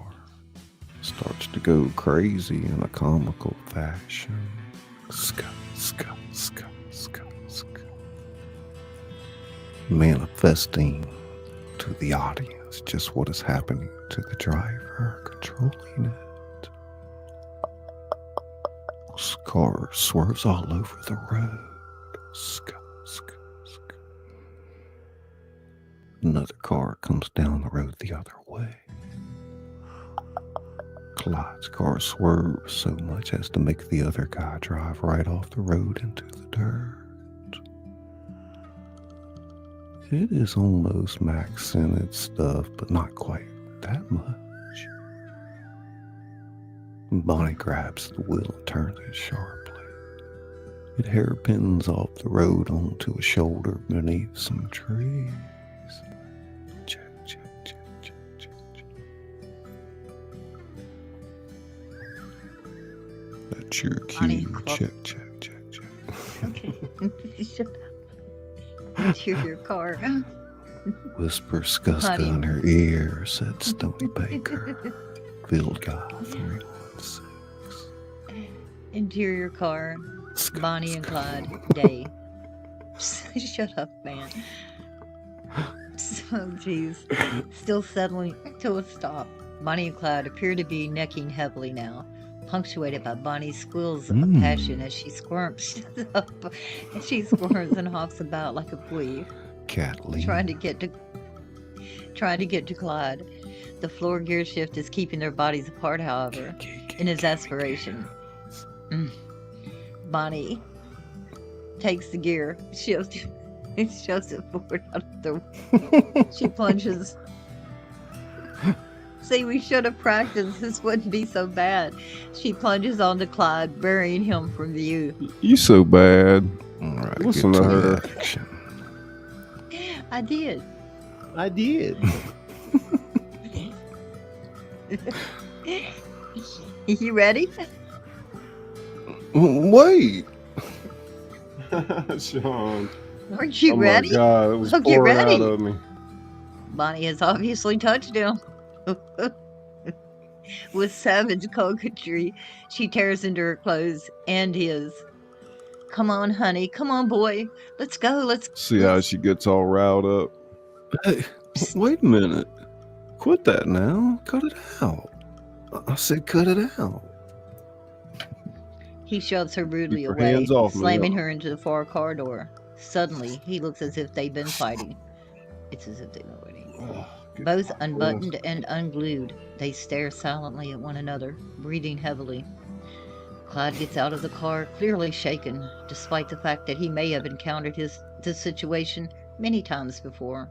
It's one that no 21-year-old boy in 1932 is sophisticated enough to dismiss Pindar. easily with Might have to bravado. take this one down. He covers eyes, said Pindar. Bonnie remains seated in the car. Pindar, she seems terribly vulnerable. She fumbles about for a cigarette. Too confused to figure out what didn't happen. Yeah, I got that green tea, Sean. Turns back Had and about reaches 4 or through the 5 car window glasses from the today. driver's side. Lighting it. Hey, Ross. Hey, buddy. Bonnie casts Clyde a fishy stare. Ross man in the and house. accepts the light. It's the director's cut of Bonnie and Clyde, done by Look, I don't do that. Scully Pop in It's it. not that I can. I mean, there's nothing wrong with me. I don't like boys. Bonnie No, doesn't no, know what honey. she thinks. Can't Except for do shut up, honey Pindar. anymore And because Clyde it's is trying iPod to map. I gauge her do reaction, the whether maple she syrup feels rejected music. or repelled. In fact, Really good. it's both, along with latent fascination. Boy, boy, boy. Boy, what? Wonderful Your artist advertising stuff. is dandy. Ross, Folks go are buy just a license. love. Just never guess you don't have a thing to sell. You better take me home now. Wait. Don't touch me. She I know gets the out of the car, leaving Clyde draped across the front seat, reaching after her. If all you want is stud service, get on back down to West Dallas and stay there the rest of your life. I thought it was Virginia. This stops her. Now Clyde pours it on with an almost maniacal exuberance that becomes more controlled as he gets control of Bonnie. But you work more than that. A lot more than you know.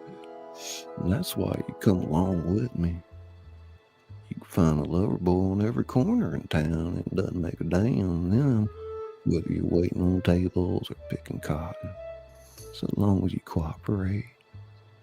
But it does make a damn to me.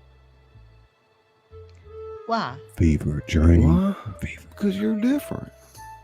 You're like me and you want different things. Bonnie's hooked now. You and me traveling together, we cut clean across this state.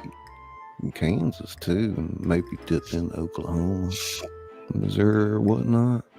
Or catch ourselves hot pockets and high heel no time.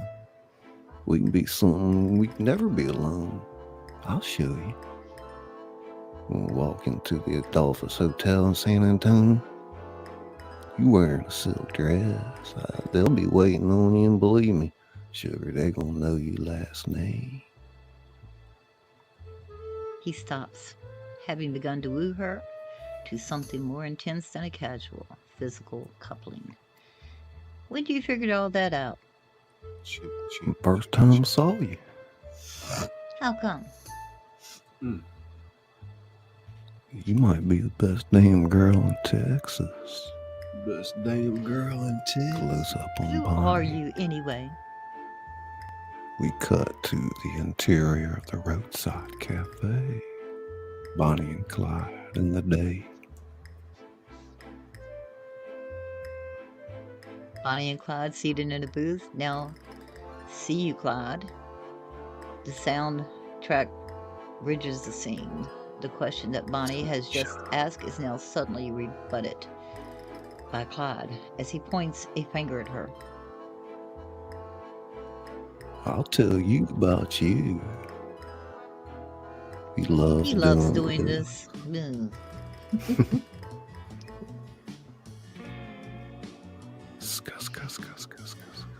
The more he envisions Bonnie's life, the more instinctively accurate he becomes. She grows more and more fascinated, like a child watching a mind reader. Listen, you born somewhere around East Texas or Virginia. Got a big old family, right? You went to school, of course, but you didn't take it much because you was a lot smarter than everybody else anyway. So you just quit. Now, when you were 17, there was a guy who worked in a Cement plant. cement plant. And you liked him because he thought you was just as nice as you could be. You almost married that guy, but then you thought, no, you didn't think you would. So you got your job in the cafe. And every morning you wake up and you hate it. You just hate it. You get down there and you put on your white uniform. Pink. It was pink. The truck drivers come in and eat greasy burgers and they kid you and you kill them back. But they're stupid and dumb. Boys with big tattoos all over them and you don't like it. And they ask you for dates and sometimes you go. But you mostly don't, and all they ever try is get in your pants. Whether you want to or not. And you go home and sit in your room and think, when the hell will I ever get away from this? Now you know. Bonnie is half mesmerized by his talk A waitress comes with her food, a cheap, gaudy dame. She has spit curls on each temple in the style of the times. Clyde looks at her and at Bonnie, who also wears spit curls. As soon as the waitress leaves, Change that. I don't like it.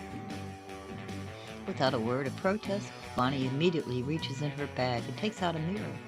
She holds it up and with the other hand brushes back her spit curls into her hand. She never wears them again. When she has pushed them back, Sorry, y'all. she looks at Clyde for his approval. He nods it's okay. Eat myself. He smiles. She smiles, puts back her mirror, and begins to eat food. She's ravenously hungry and eats with total concentration on her plate. Clyde doesn't touch his food. You know what it's like. Just watches Bonnie for a minute.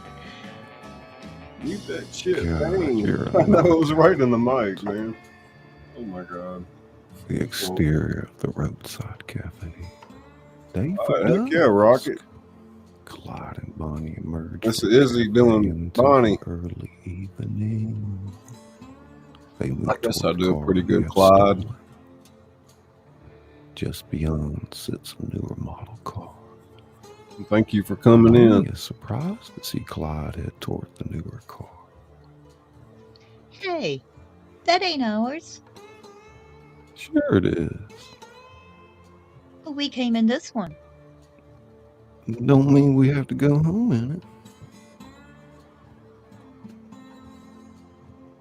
She walks amazed around the new car and gets in beside him.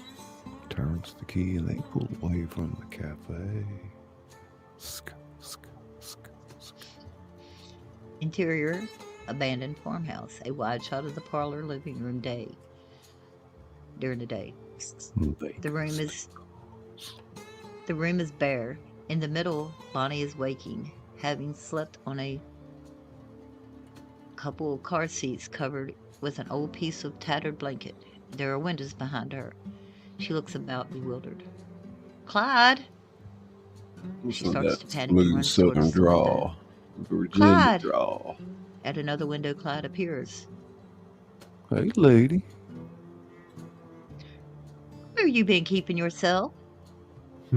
Slipped out by the car. Oh, these accommodations ain't particularly deluxe. No, if they're after us, I want the first shot. Come on, you got some work to do. Bonnie moves Bonnie to the moves door to- and out of the house.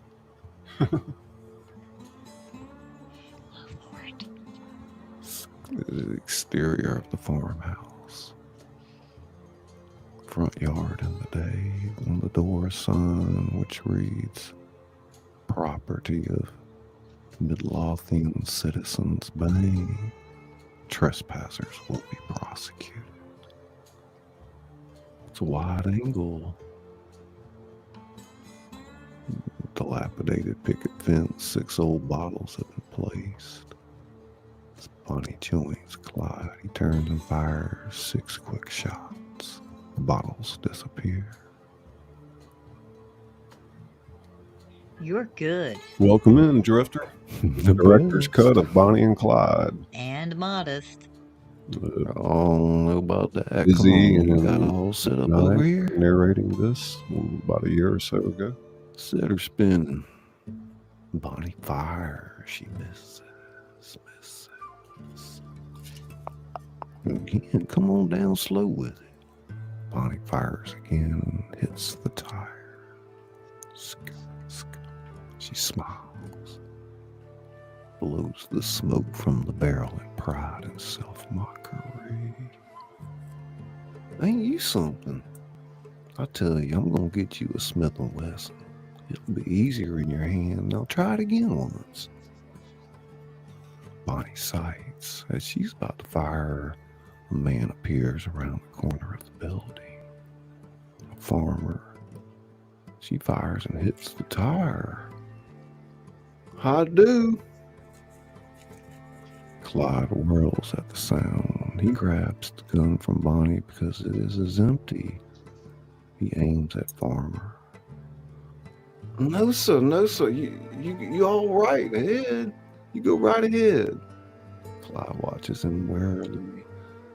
Used to be my place. Not anymore. Bank took it. Clyde and Bonnie start to move toward the farm. All three move around to the front of the building.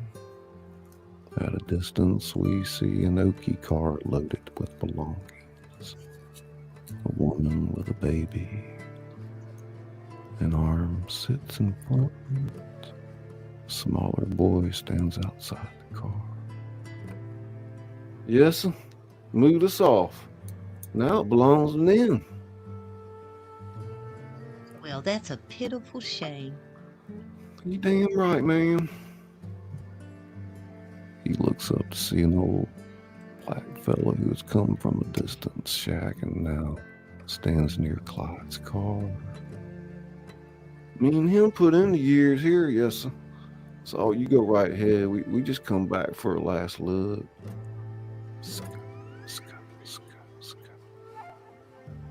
He stands a moment looking at the house and then turns around toward his family in the car.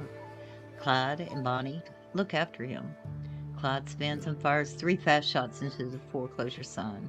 The farmer stops and turns, looking at Clyde. Clyde offers the gun to the farmer. He looks at it, then accepts it. He slowly takes aim at the sign and fires. It pleases him. He looks at Clyde and Bonnie, who smile. You all mind? Welcome to the tingle Bonnie room. and Clyde are puzzled. Thank you so much, Dave. Hey, Davis, come on over here. What did he say, Davis? The black fellow moves towards them. Now Bonnie understands. She takes the second gun from Clyde and hands it to Davis. Davis looks from Bonnie to the farmer Tingle, and tingle, towards the house. The farmer fires again, this time at the window. He nods to Davis. Davis slowly raises the gun and fires at another window. It shatters, and they can't keep from laughing. The farmer returns the gun, as does Davis. Much obliged. He extends his hand. Dave's Clyde not shakes here, man. Otis Harrison. And this here's Davis. We work this place. Miss Bonnie Parker. And I'm Clyde Barrow. Across the farmer's car, wide shot, day, farmer turns and looks and moves toward his people. Davis moves toward his shack, Clyde and Bonnie in the background. We rob banks. Bonnie turns quickly to look at Clyde. He smiles and nods. And we fade out. And then we fade in. in. A long country road, day. A car is driving down it. It is the next day. Bonnie is driving, Clyde beside her. You just stay in the car and watch and be ready. Alright now. You just be ready if I need you. Bonnie's hands are tense on the wheel. Her face shows how nervous she is now that the time has come. You scared, baby? No. They drive in silence. What you thinking about? Nothing. The exterior of the business street of a little town in the day. We're still in the car as Bonnie pulls over and stops by the bank. Clyde frozen in his seat. We can see that for all his talk, he's scared too. What are you waiting for? That gets him. Throws open the door and jumps, practically dives out the door. Camera follows his motion right inside the bank. Something's very screwy here. The bank is dark. The teller is half asleep on his books, and Clyde approaches, thrusts the gun at him. Welcome. So step up. You just take it easy and nothing will happen to you. Give me the money. Howdy. Give me the money. What money? There ain't no money. Me, there ain't no money. There's a bank, ain't it? Camera hands around the bank. We see that at this empty, dusty shadow. This was a bank. We fell 3 weeks ago. What? What? Narrate. She goes behind the partition and grabs the teller and pushes him ahead with the gun. Clyde is fuming. He forces the teller out the front door.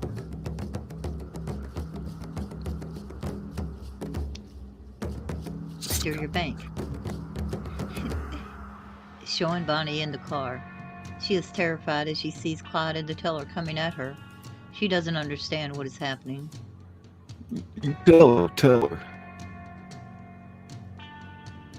As I was telling this gentleman, our bank failed last month and ain't no money in it. I sure am sorry. Bonnie's reaction.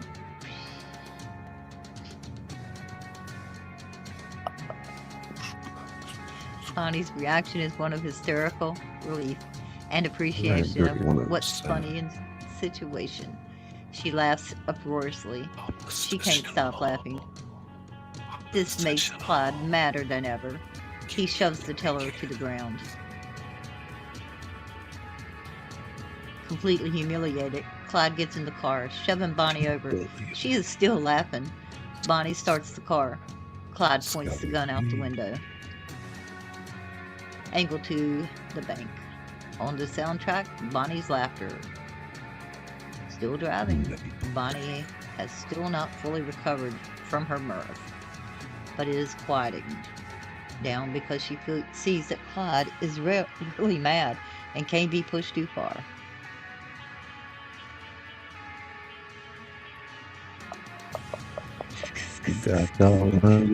Laughing. She tries to stop.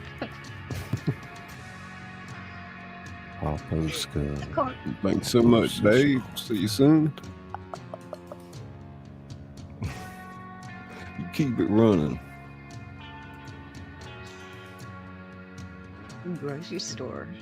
In the day, there is an old clerk behind the counter, and standing in the background, almost out of view, is a butcher, an enormous giant of a man. Clyde steps up to the counter. Give me a loaf of bread, a dozen eggs, and a quart of milk. The clerk gets the order and puts it in a bag. He rings open the cash register and preparatory to asking Clyde for the money. Clyde pulls his gun. This is stick up. I'll take all the money in that drawer now. He reaches over the counter into the cash drawer and grabs the bills. He smiles. Suddenly looming beside Clyde is the butcher, brandishing a meat cleaver. Camera. I'll let you read all that. No, I'm not. Do what? I'll let you read that whole passage. Oh, well, thank you. Suddenly looming beside Clyde is the butcher, brandishing a meat cleaver.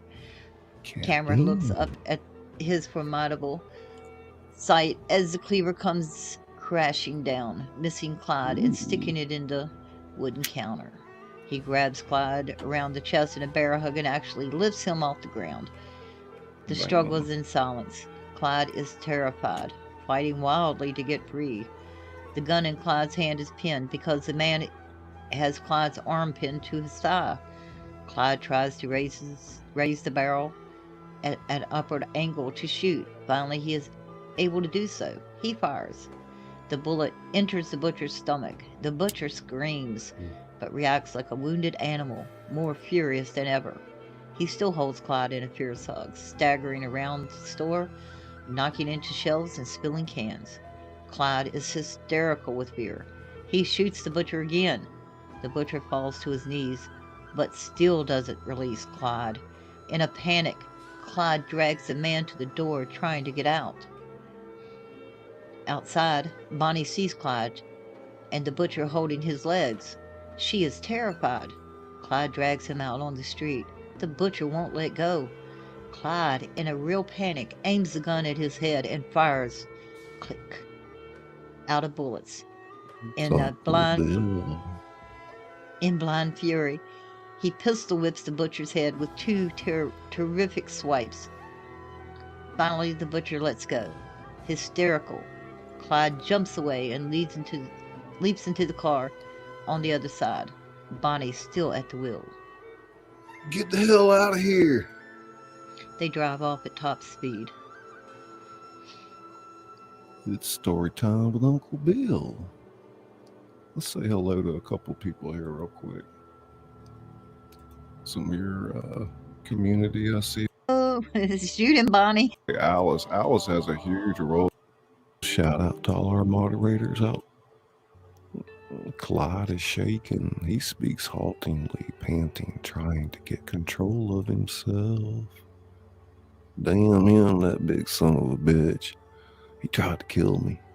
I ain't got eyes in the back of my head. I didn't want to hurt him. It wasn't a real robbery.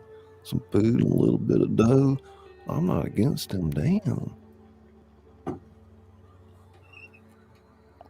Where are we? We are at 22, sorry, like man. you said. Exterior speeding car. In the day. Right there. The car is speeding down an open road. Yes. Suddenly it begins to buck and cough. There is something wrong with it.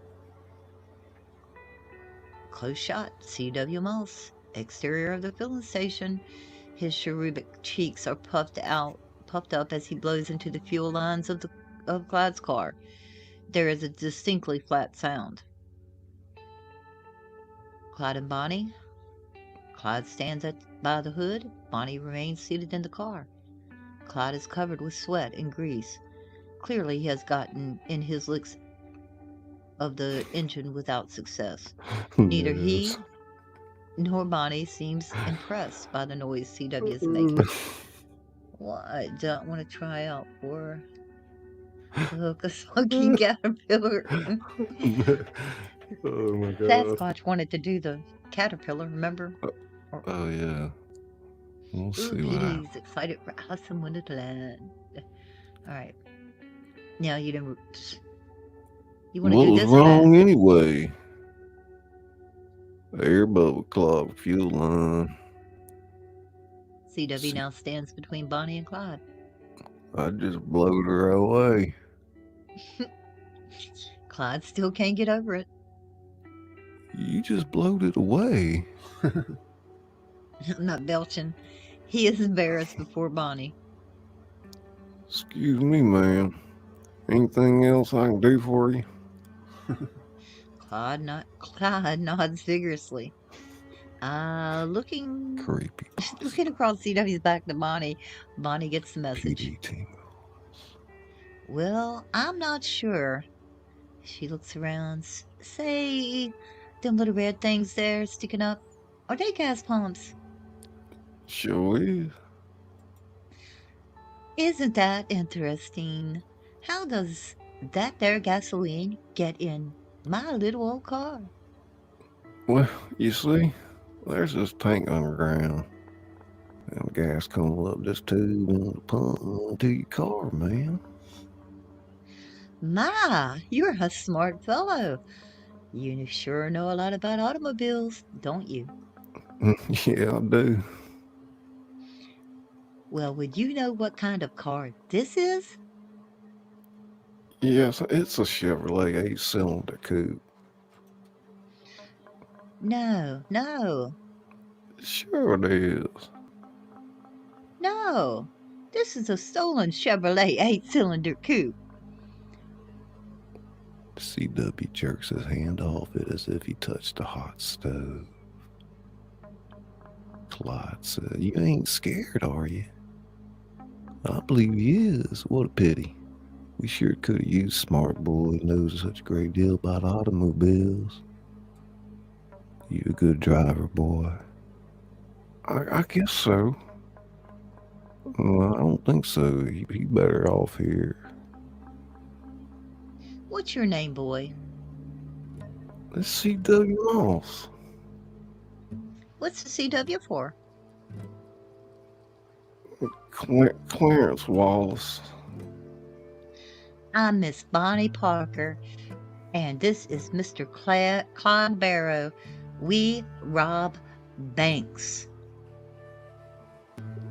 Ain't nothing wrong with that, is there, boy? No. No, he ain't the one. Unless, boy, you think you got enough guts for our line of work. What do you mean? I served a year in the reform school. Oh, a man with a record. Now look here. I know you got the nerve to shortchange old ladies who come in for gas.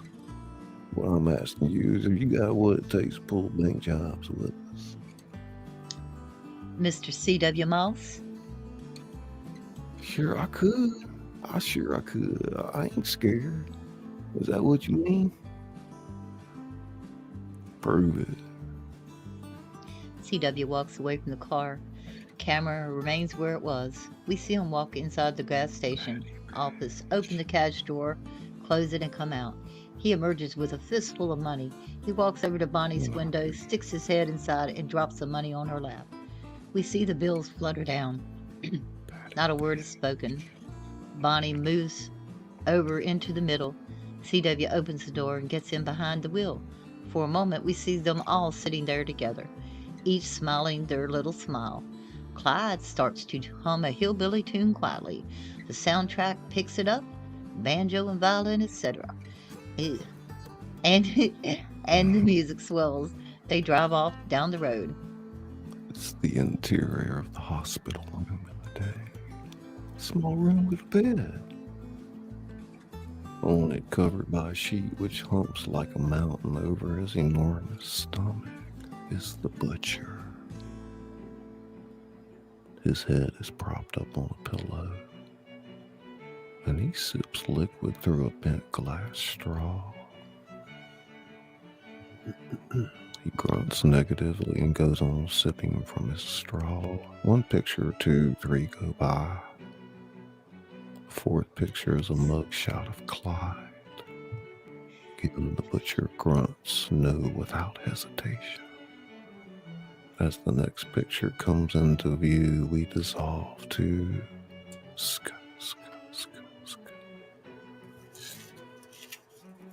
Exterior motel night. On a painted wooden sign lit by one attached light, which reads Motor Court.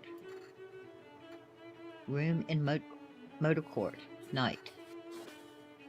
In darkness, cameras closes in on Bonnie. She is awake and restless. Bonnie raises up and kneels over Clyde. She needs him. Clyde seems to snore on.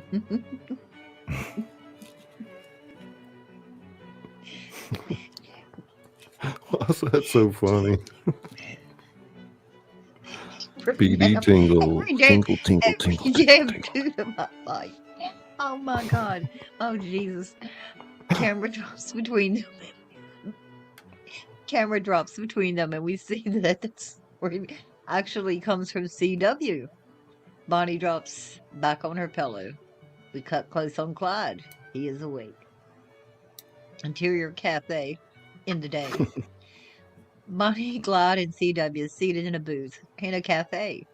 The waitress brings the food and serves everybody. We see CW with great concentration, as he does everything by relating to the immediate action he happens to be involved with. He takes a sugar shaker and begins methodically sprinkling sugar all over his food. He sugars the meat, the beans, and the beets. Bonnie and Clyde watch this performance with first amazement and second disgust. They can't believe what they see. CW, what are you doing? Why do you do that? Why not? It's just disgusting, that's why. Oh, shit. Not to me, it ain't. but it makes everything sweet. Yeah, I know. With resigned expression, Bonnie turns away and begins to eat. Suddenly, a look of consternation crosses CW's face.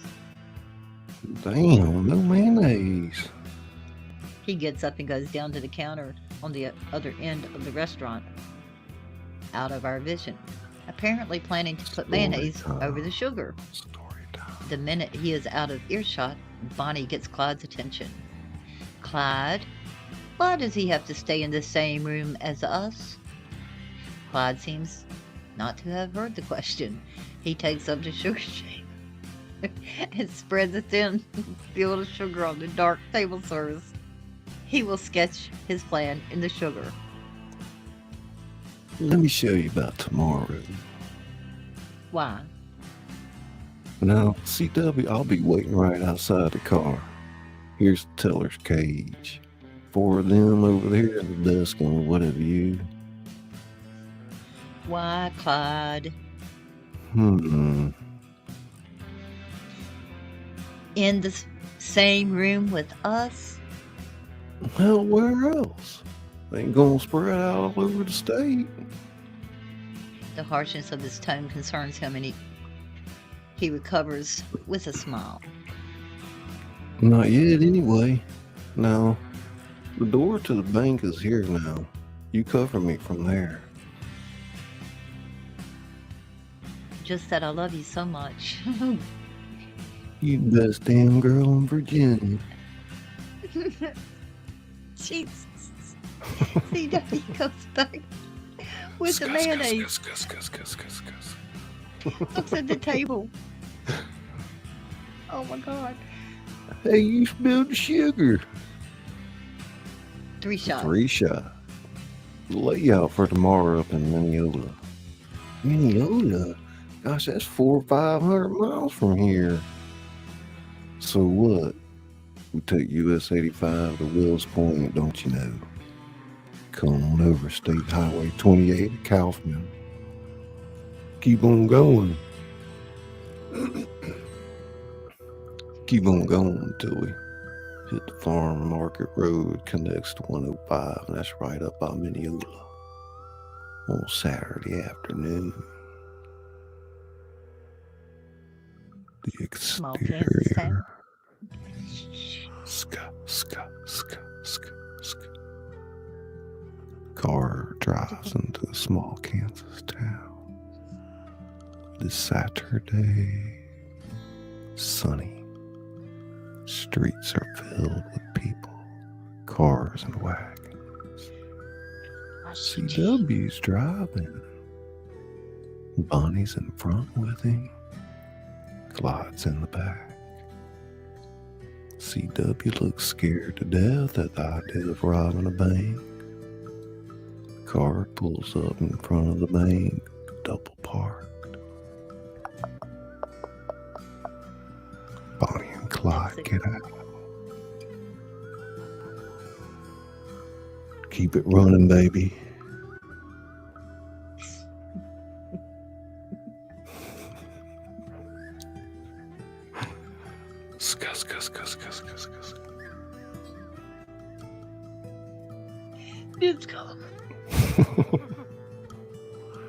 You just called CW, baby.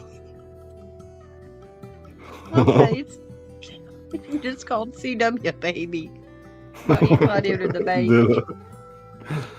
Oh my God. PD thinks that's funny, look. Okay. Oh, cut to the interior of the bank. Bonnie and Clyde come in. CW. Assume the class position. She is a door where she can cover the bank. Clyde at the first teller's cage. This is stick up. What? It's stick up. This time everyone in the bank hears it. The people gasp and pull back. Clyde slowly edges toward the door and prods Bonnie forward. She carries a paper sack. Clyde motions for her to go from cage to cage and get all the money. Bonnie begins doing so while Clyde keeps his gun trained on everybody. We see Bonnie get the money from the first teller, the second teller, then a car parked in a tight spot has just pulled out. Close up, CW Day. CW, who suddenly looks delighted to see a parking space. Immediately, he methodically begins to back in. It's a tight spot, and he has to cut the wheel. Pull forward, cut some more, pull back, and so on. The scene? for the audience should be nervous and funny. We cut to the interior of the bank number 2 in the day. Inside the bank, Bonnie and Clyde have filled the sack. They run out the door. The camera tracks with them. They run from where the car was, but it isn't there. Then they see CW has parked it. Interior of the car in the day. Clyde. Let's go, let's go. CW suddenly realized what a stupid thing he's done. He tries to shoot out the parking spot, but he can't. He has to go through the business of backing up, cutting the wheel, and all of it. Tingle, tingle, tingle, tingle. The scene is one of pure pandemonium and chaos. Come on, get out. Get out. Exterior car day. A policeman arrives and begins firing at the car. CW gets the car halfway out of the spot, scraping fenders in the process. And the car is almost out when suddenly a face looms up at the window, a dignified, white-haired, celluloid, collared man, obviously a bank official, who has leaped onto the running board. His screaming can barely be distinguished from all the noise. Stop! Clyde fires through the window. Creepypasta. The face of the man explodes in blood. Then he drops out of sight. Exterior car day. The car shoots off down the road, doing 90. Police are firing at the escaping car. Bonnie and Clyde are shooting out the back window. CW is almost having a nervous breakdown at the wheel.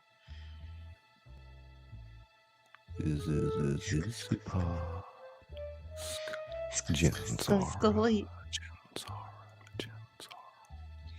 Exterior street, a movie house, day.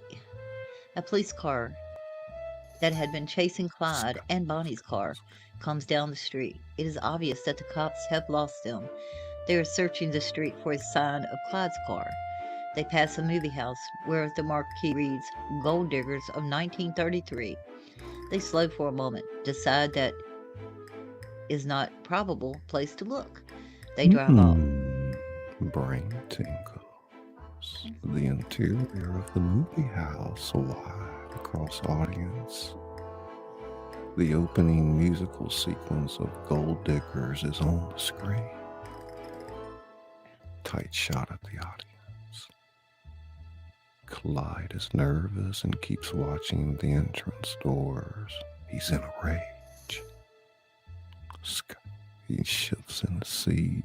Boy, you gotta be poor in the head. You. Count on you, I kill a man, murder you too. Shot from behind Clyde, shooting towards screen. Dumbass, stupid. CW turns to Clyde and nods agreement. This infuriates Clyde even more. Slaps the back of Clyde, CW's head. Ever do a dumb thing like that again, I'll kill you, boy. Then go let Bonnie.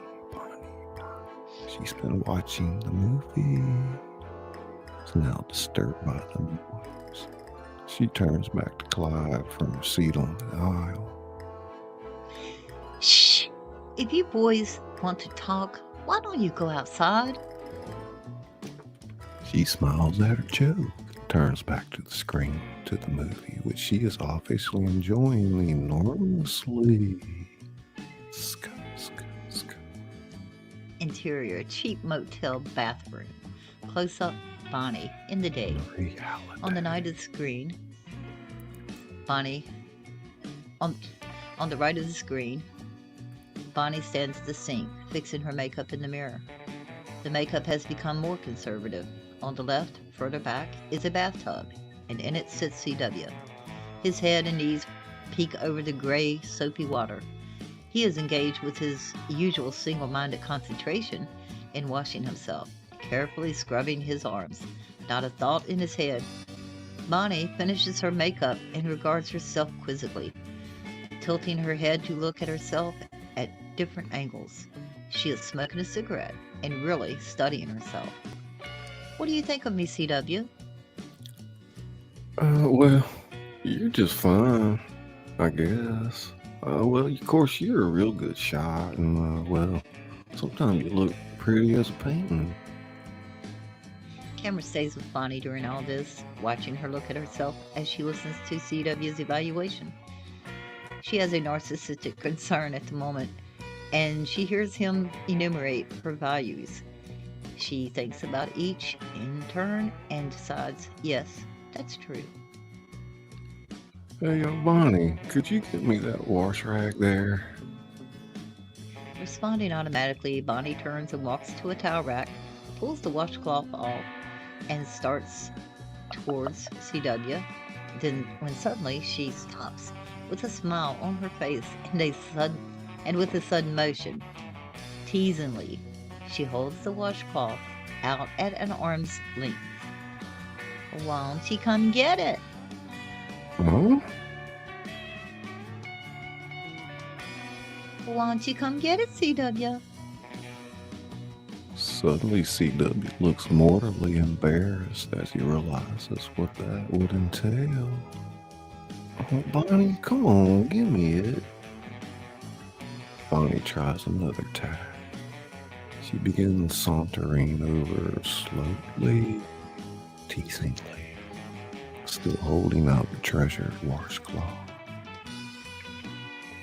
All right, I'll bring it myself.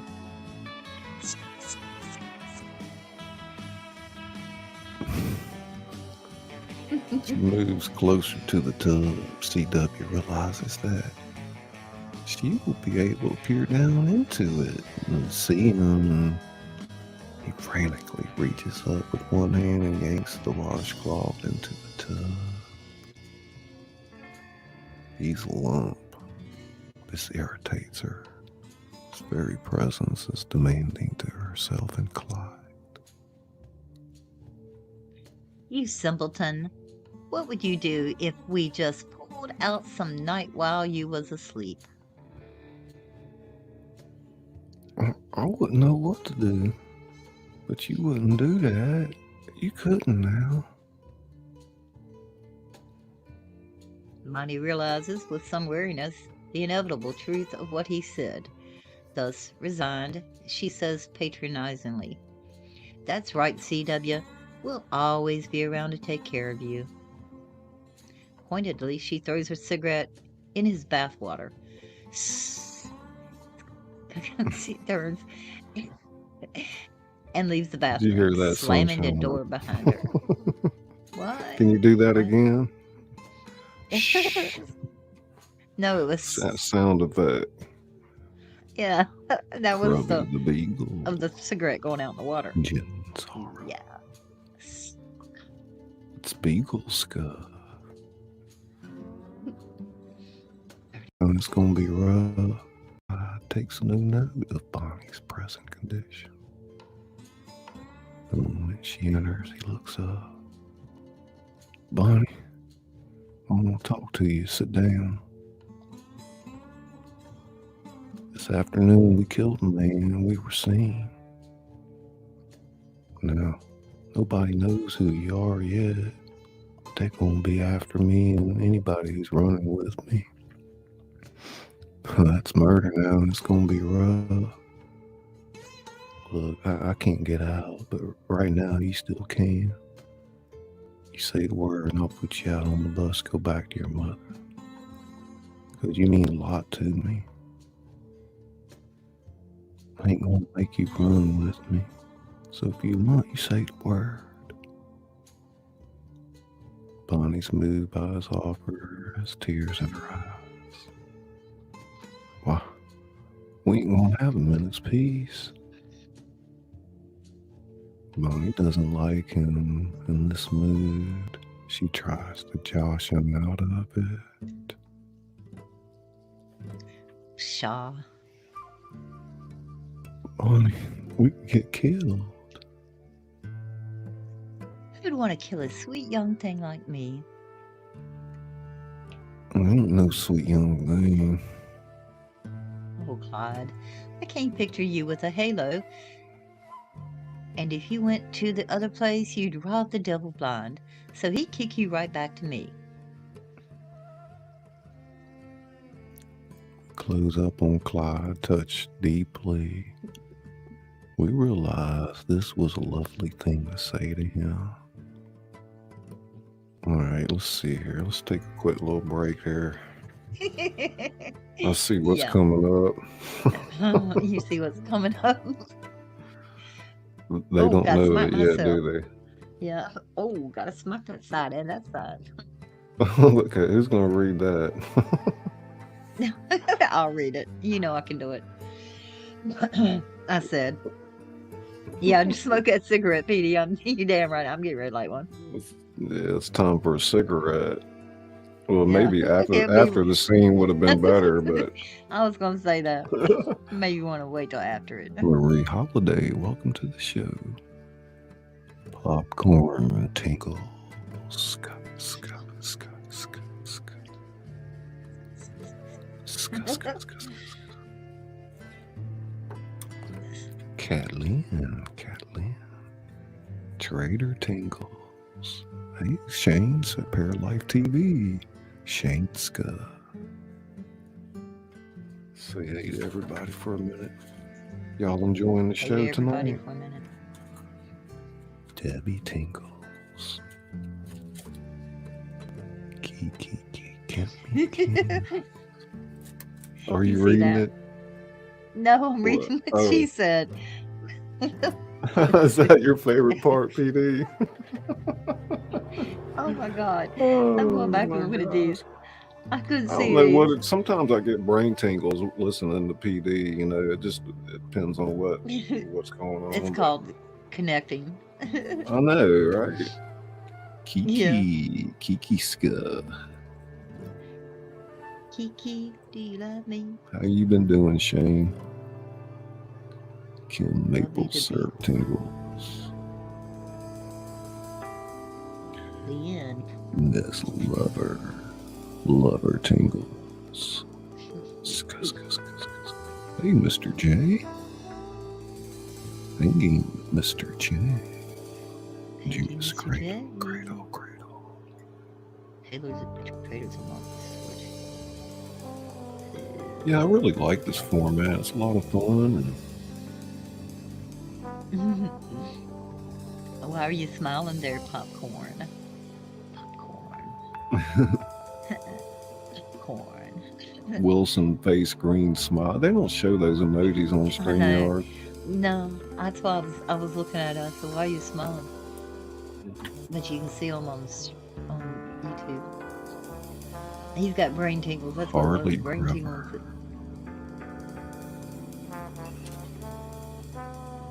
Marie Holiday. I'm in training for Scully For those of y'all just coming in, don't forget tomorrow night at 7 p.m. Central, we have auditions for Alice in Wonderland. And there's quite a few parts still open. I really did have a few people in mind for certain parts, but it's Pindar Ska. When does Welcome to the Izzy show. hobble Scully? Yeah, we'll surprise y'all one night for that. But Oh, I yeah. guess we want to prepare for it a little bit. I don't know. We didn't need to Like we prepare for this prepared really, for this but one.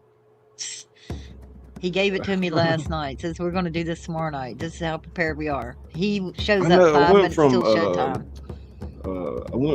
I was telling Izzy last night, I went from going to read Harold and Maude, and then I thought about Tuesday with Maury, and then I thought about, what was the other one, Izzy? I can't remember. First of all, I wanted to put it to record here that he did not tell me this last night. It was someone else he was speaking with. I do not know what you're talking about, Scully. It wasn't me. Oh, maybe And it I'll stand wasn't. by I that. don't know. No, I know it wasn't. Because the only thing you Okay. told me was Wizard of Well, Oz. Whomever it was I was talking to. There you Oh go. my gosh. Keep them I'm straight, the Scully. queen of You have so hearts, is many. Niz. Oh, Hey, we Niz tart. would tear that roll She up. definitely, that's what I said. I thought she'd make a great Queen of Hearts. Bill, Off with their Rumsky, heads. Sean, Off with Izzy, their heads. You know, I did debate a little bit if she should play Alice, to be honest Beaver with you. Dream, Beaver But I Dream. just kept thinking of that ruefulness and that menacing Mm-hmm. portrayal That of should make her Captain feel Hook. good. You know, That it should make her just, feel really well. and that I know how Nez can change like characters, and that queen goes from being like sweet to ruthless. Man, she's a complete psycho. Oh, you want to do the caterpillar too, huh, Nez? Wizard of Oz will be myself. From behind. I'm a lollipop kid, but not a sucker. That was funny. I'm a lollipop. Oh my god. I'm lollipop now I instead of licked Dizzy it Pop. first, so Oh it's my mine. god. You hear me? What? Huh? I licked it first, so it's mine. I saw that. Oh my god. Oh, traitor, stop laughing at him. What was that, Shane? What's he talking about? That was pretty good. It was pretty darn good. Y'all go over there and That's pretty check out Paralife TV. Shane is quite an incredible channel, and he's overcome the odds and adversity, and will give you inspiration. Jens, Traitors this is the very first Guide. play I have ever been in. Izzy, stop hitting your donut. Shh. What'd she say? Jen said she was in a play Oh, 22 okay. years ago. I said I've never been in a play. And Kat says, Izzy, What's Kat stop talking it. about? I didn't even hear what was going on. She told me to stop. Oh, you doing that thing? No, she said stop. I'm doing an incredible job. That's right. Kiwi cans. My beautiful wifey. Kiki Kimmy. I'm not the badass. Jen's aura will give you brain tingles too. She got a good voice. She's got that Kentucky accent. Told you need a cigarette. She looks back at Clyde. She is moved and pained for him.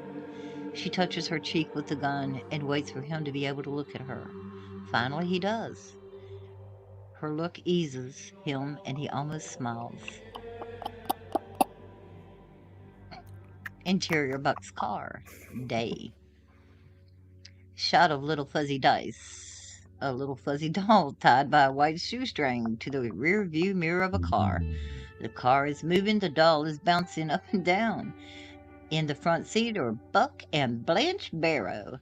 Buck is a jovial, simple, big-hearted man, a little chubby, given to raucous jokes, whatever, knee-slapping and broad reactions. He is, in many ways, the emotional opposite of his brother. It doesn't take much to make him happy. Blanche, his wife, is the direct opposite of Bonnie. She is a housefrau, no more and no less. Not terribly bright, not very ambitious, cuddly, simpering, madly in love with Buck, and desirous of keeping their lives on the straight and narrow.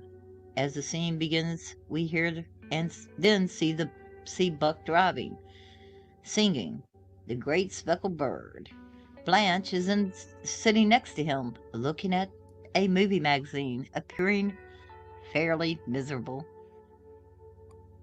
What a beautiful thought I'm thinking concerning that great speckled bird. Remember, his name's recorded on the pages of God's holy word. All right. Now, you did foolish things as a young man, honey love, but you went and paid your debt to society, and that was right. But now you just getting back in with that criminal element. Criminal element? This is my brother, darling. Shoot, he ain't no more criminal than you are, Blanche. Well, that ain't what I heard. Now, word of mouth just don't do. Darling, you gotta have the facts. Shoot, why, he and me growed up together. Slept and worked side by side. God, what a boy he was. He's a crook. Now, you stop bad-mouthing him. Blanche, we just gonna have us a little family visit for a few weeks. And then we'll go back to Virginia. And I'll get me a job somewhere. Wash your mouth out with soap. Okay, I just ain't gonna work in your daddy's church. That's final. What a beautiful thought. I'm thinking concerning that great speckled bird. We cut to the exterior of the cabin, the front of the motel in the day. Buck's car drives up to the cabin, honking the horn wildly. The door of the cabin opens and Clyde comes running out. He's overjoyed to see his brother. Buck jumps out of the car, equally delighted. They hug each other. Buck! Clyde! You son of a bitch!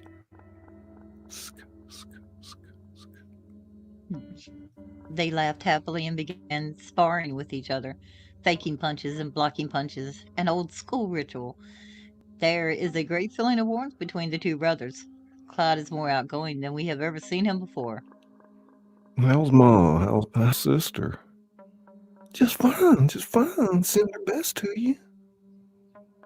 How you feeling out there? Must have been that prison food. Hell no. It's married life. You know what they say. It's the face powder that gets a man interested. But it's the baking powder that keeps him at home.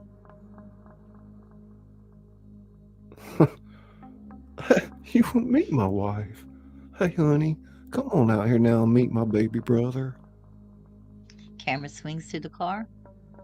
We see Blanche still sitting there, her face obscured by the glint of sun on the windshield. Slowly, she gets out of the car, still carrying the movie magazine. Howdy do. Howdy do. It's real nice to know you.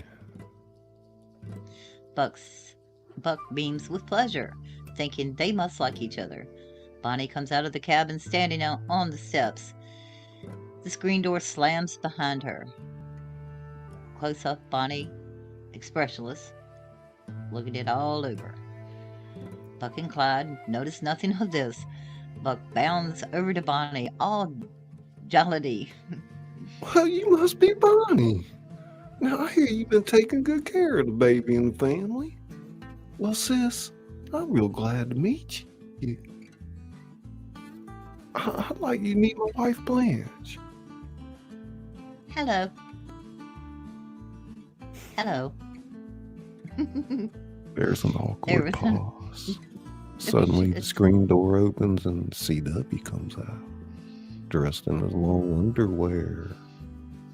Blanche can hardly stand it. Everybody, this is CW Moss. CW, my brother Buck and his wife Blanche. Hi to y'all. He pumps Buck's hand vigorously and then goes to Blanche with his characteristic one-track intensity.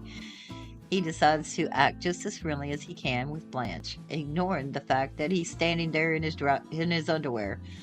Blanche, however, is not ignoring it. Well, how do, Miss Barrow? Or can I call you Blanche? I sure am pleased to meet you. Did you have a hard time finding us here in this neck of the woods? Well, you sure picked a good day for it.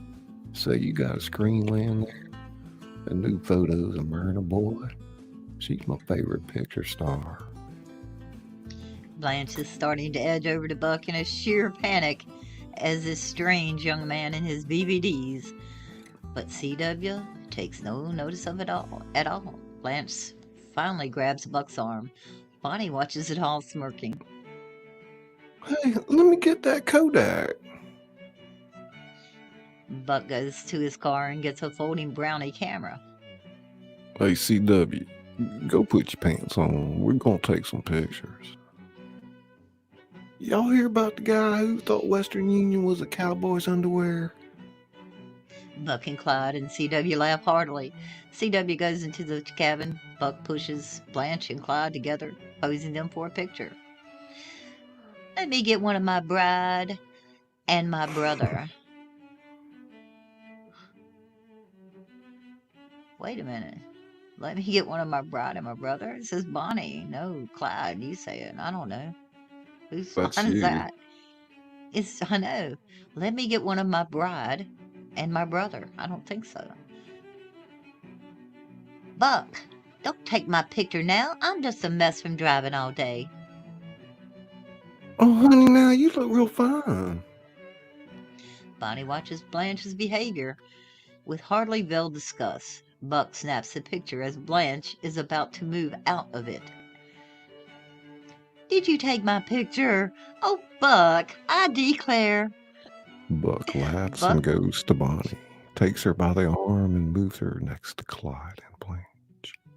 He lines them up, steps back and takes their picture. Clyde is the only one smiling. Hey, Buck, get one of this. Buck does. Clyde, you do one of me and my missus. He puts his arm around Blanche and Clyde takes the picture. Let me take one of Bonnie. Bonnie grins at him and responds with amused arrogance. Okay. Clyde snaps the picture. Everyone but Blanche laughs. CW comes out dressed. Buck, hey brother, let's you and me do a little talking. Here, CW, take the girl's picture. The interior of the cabin. Interior cabin in today. They walk into the cabin. Camera goes with them. Bedroom is dark, shades pulled. There is an aura of boys' clubhouse secret camaraderie in the following scene. It was you or him, wasn't it? Huh? That guy you killed, you had to, didn't you? Yeah, he put me in a spot, so I had to. He didn't have a chance. But you had to. Yeah, I had to. Don't say nothing to Blanche about it. Hey, that time you broke out of the jail, if she talked to you, I'm going back. Yeah, you hear about that? I won't say nothing to Bonnie about it. I appreciate it. Yeah, say what you think of Bonnie. She's real peach.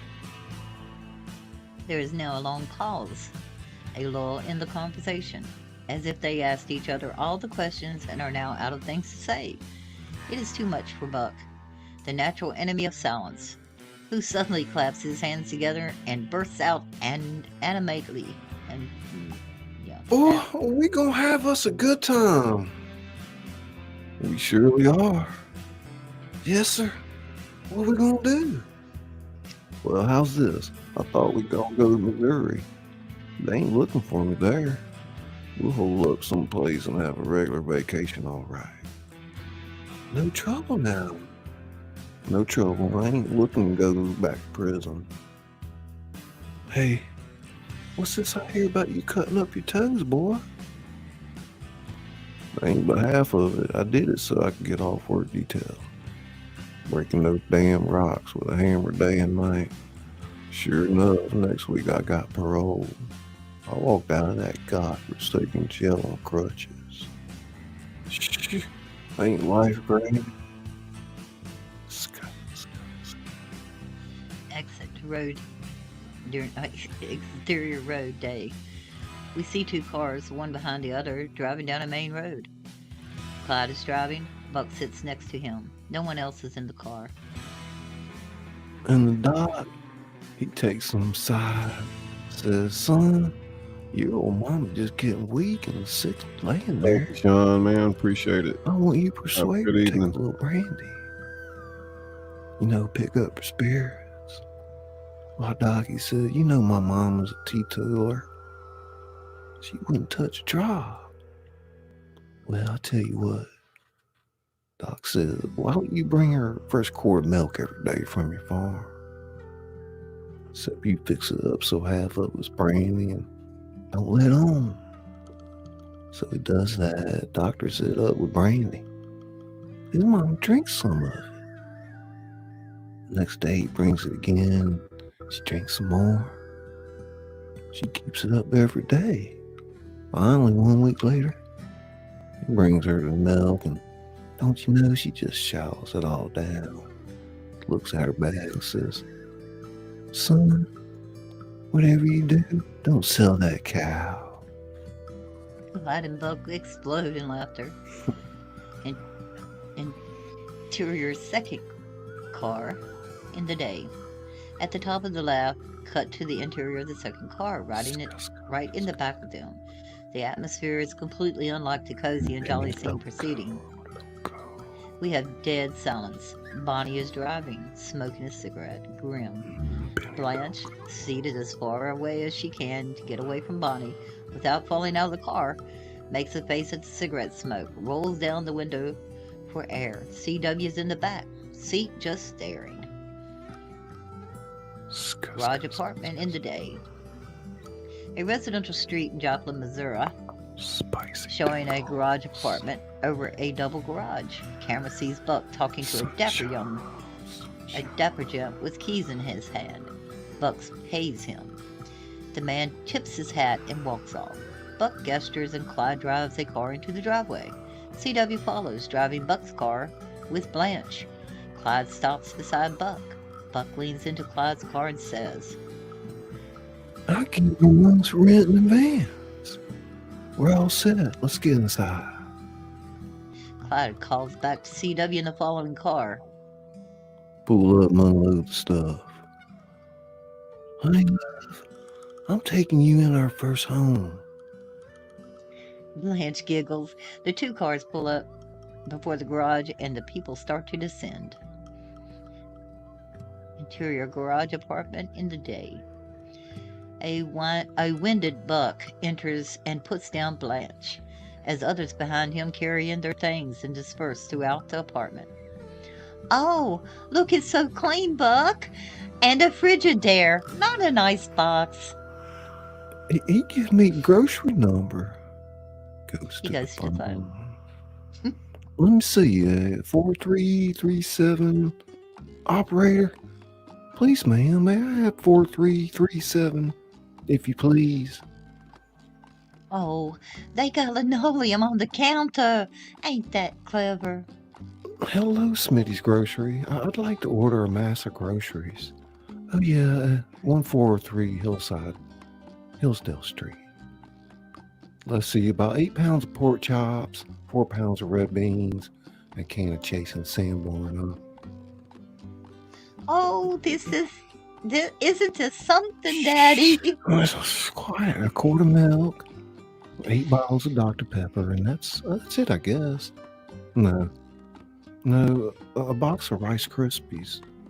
Bye now. Interior living room in the day. Opened on Bonnie and Clyde. He is cleaning guns. She is watching something off screen. We hear a clicking sound. My, you need a haircut, Daddy. You look like a hillbilly. A look of disgust crosses Bonnie's face. Clyde, who has been watching her, smiles. The clicking sound increases suddenly. Gotcha. Blanche whoops. Camera cuts to see that Buck and CW are playing checkers and Buck has just beaten him.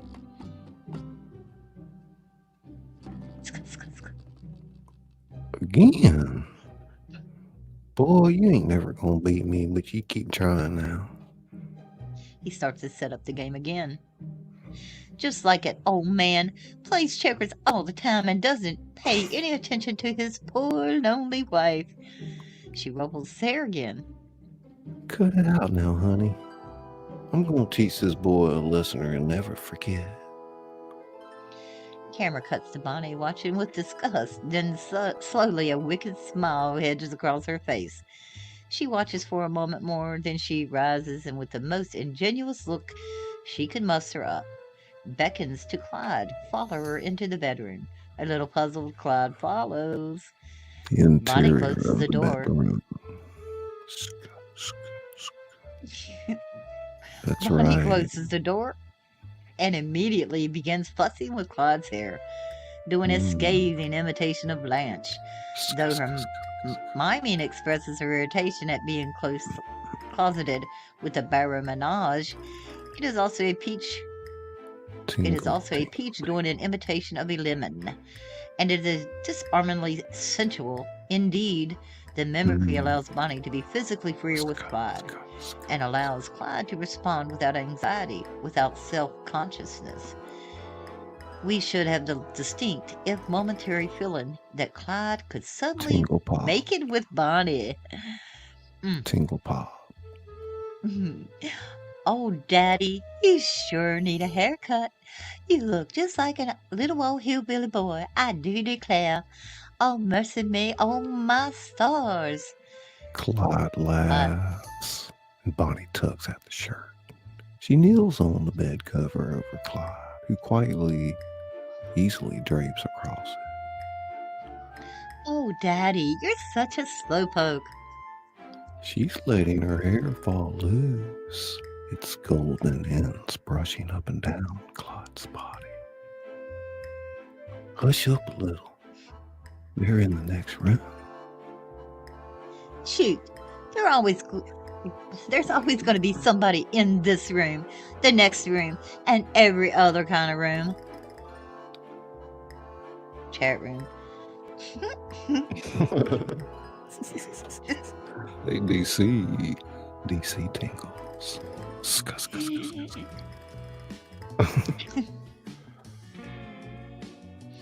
Oh, Clyde. I might be lost. Clyde has his arm around Bonnie.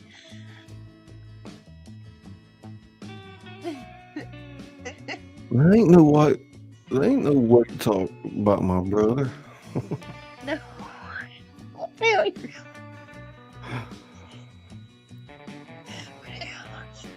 Okay, Clyde's got his arm around Bonnie.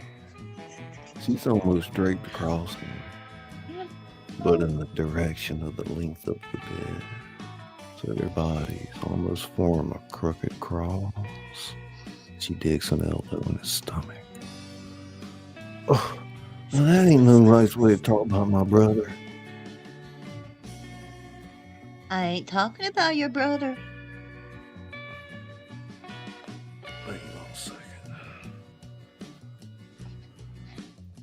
Suddenly, Bonnie straightens up to a kneeling position again and cocks her head. When she speaks now, it's with a simple plaintiveness.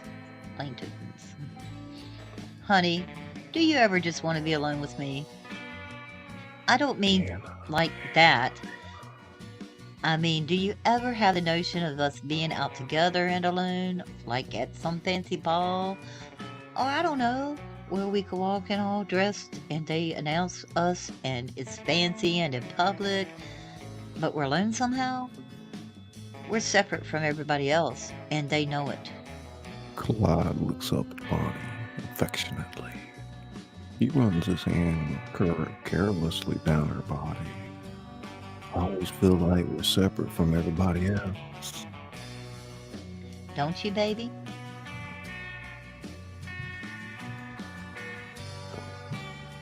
Suddenly, there's a ring at the door. Bonnie and Clyde freeze. They run out the living room, camera going with them. Quiet. I'll get it. Bonnie goes down the stairs and reaches the front door. Who is it? Groceries, ma'am. She opens the door. A young man is there with 2 big sacks of groceries. How much? $6.43.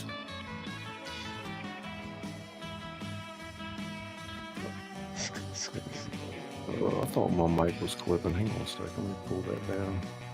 I'm blowing everybody's ears Bonnie. off. Huh. Bonnie pays him and goes to take the bags from him. Here, man, them bags is heavy. Let me carry them up for you. No thanks, I'll take them. Grammy Scott. She takes the heavy bags and hefts them up and turns and walks up the stairs. They were obviously very heavy for her. Stony. Bonnie reaches the top steps and voices are heard. What was it? Quiet. Open the door. Come on, come on! Close up on the delivery boy. A look of suspicion comes across his face. We dissolve to the interior of the garage apartment. Close up on Bonnie, seated in the living room. It's called The Ballad of Suicide Sal. We each of us have a good alibi for being down here in the joint, but few of them really are justified if you get right down to the point. You've heard of a woman's glory being spent on a downright cur. All right. With that being said, I think that's where we're going to end tonight. It's in I the like middle that. of what she's her poem. Is but it? It's okay. Yeah. You say Well, you write all that by that's why yourself? it's a good place to maybe Okay, pick up 50. again. If you want to finish reading that dialogue, that'd be fine. Yeah. As she reads, the camera pans around the room, picking out everyone's reaction. Clyde is looking and listening seriously. Buck is grinning. CW is blank.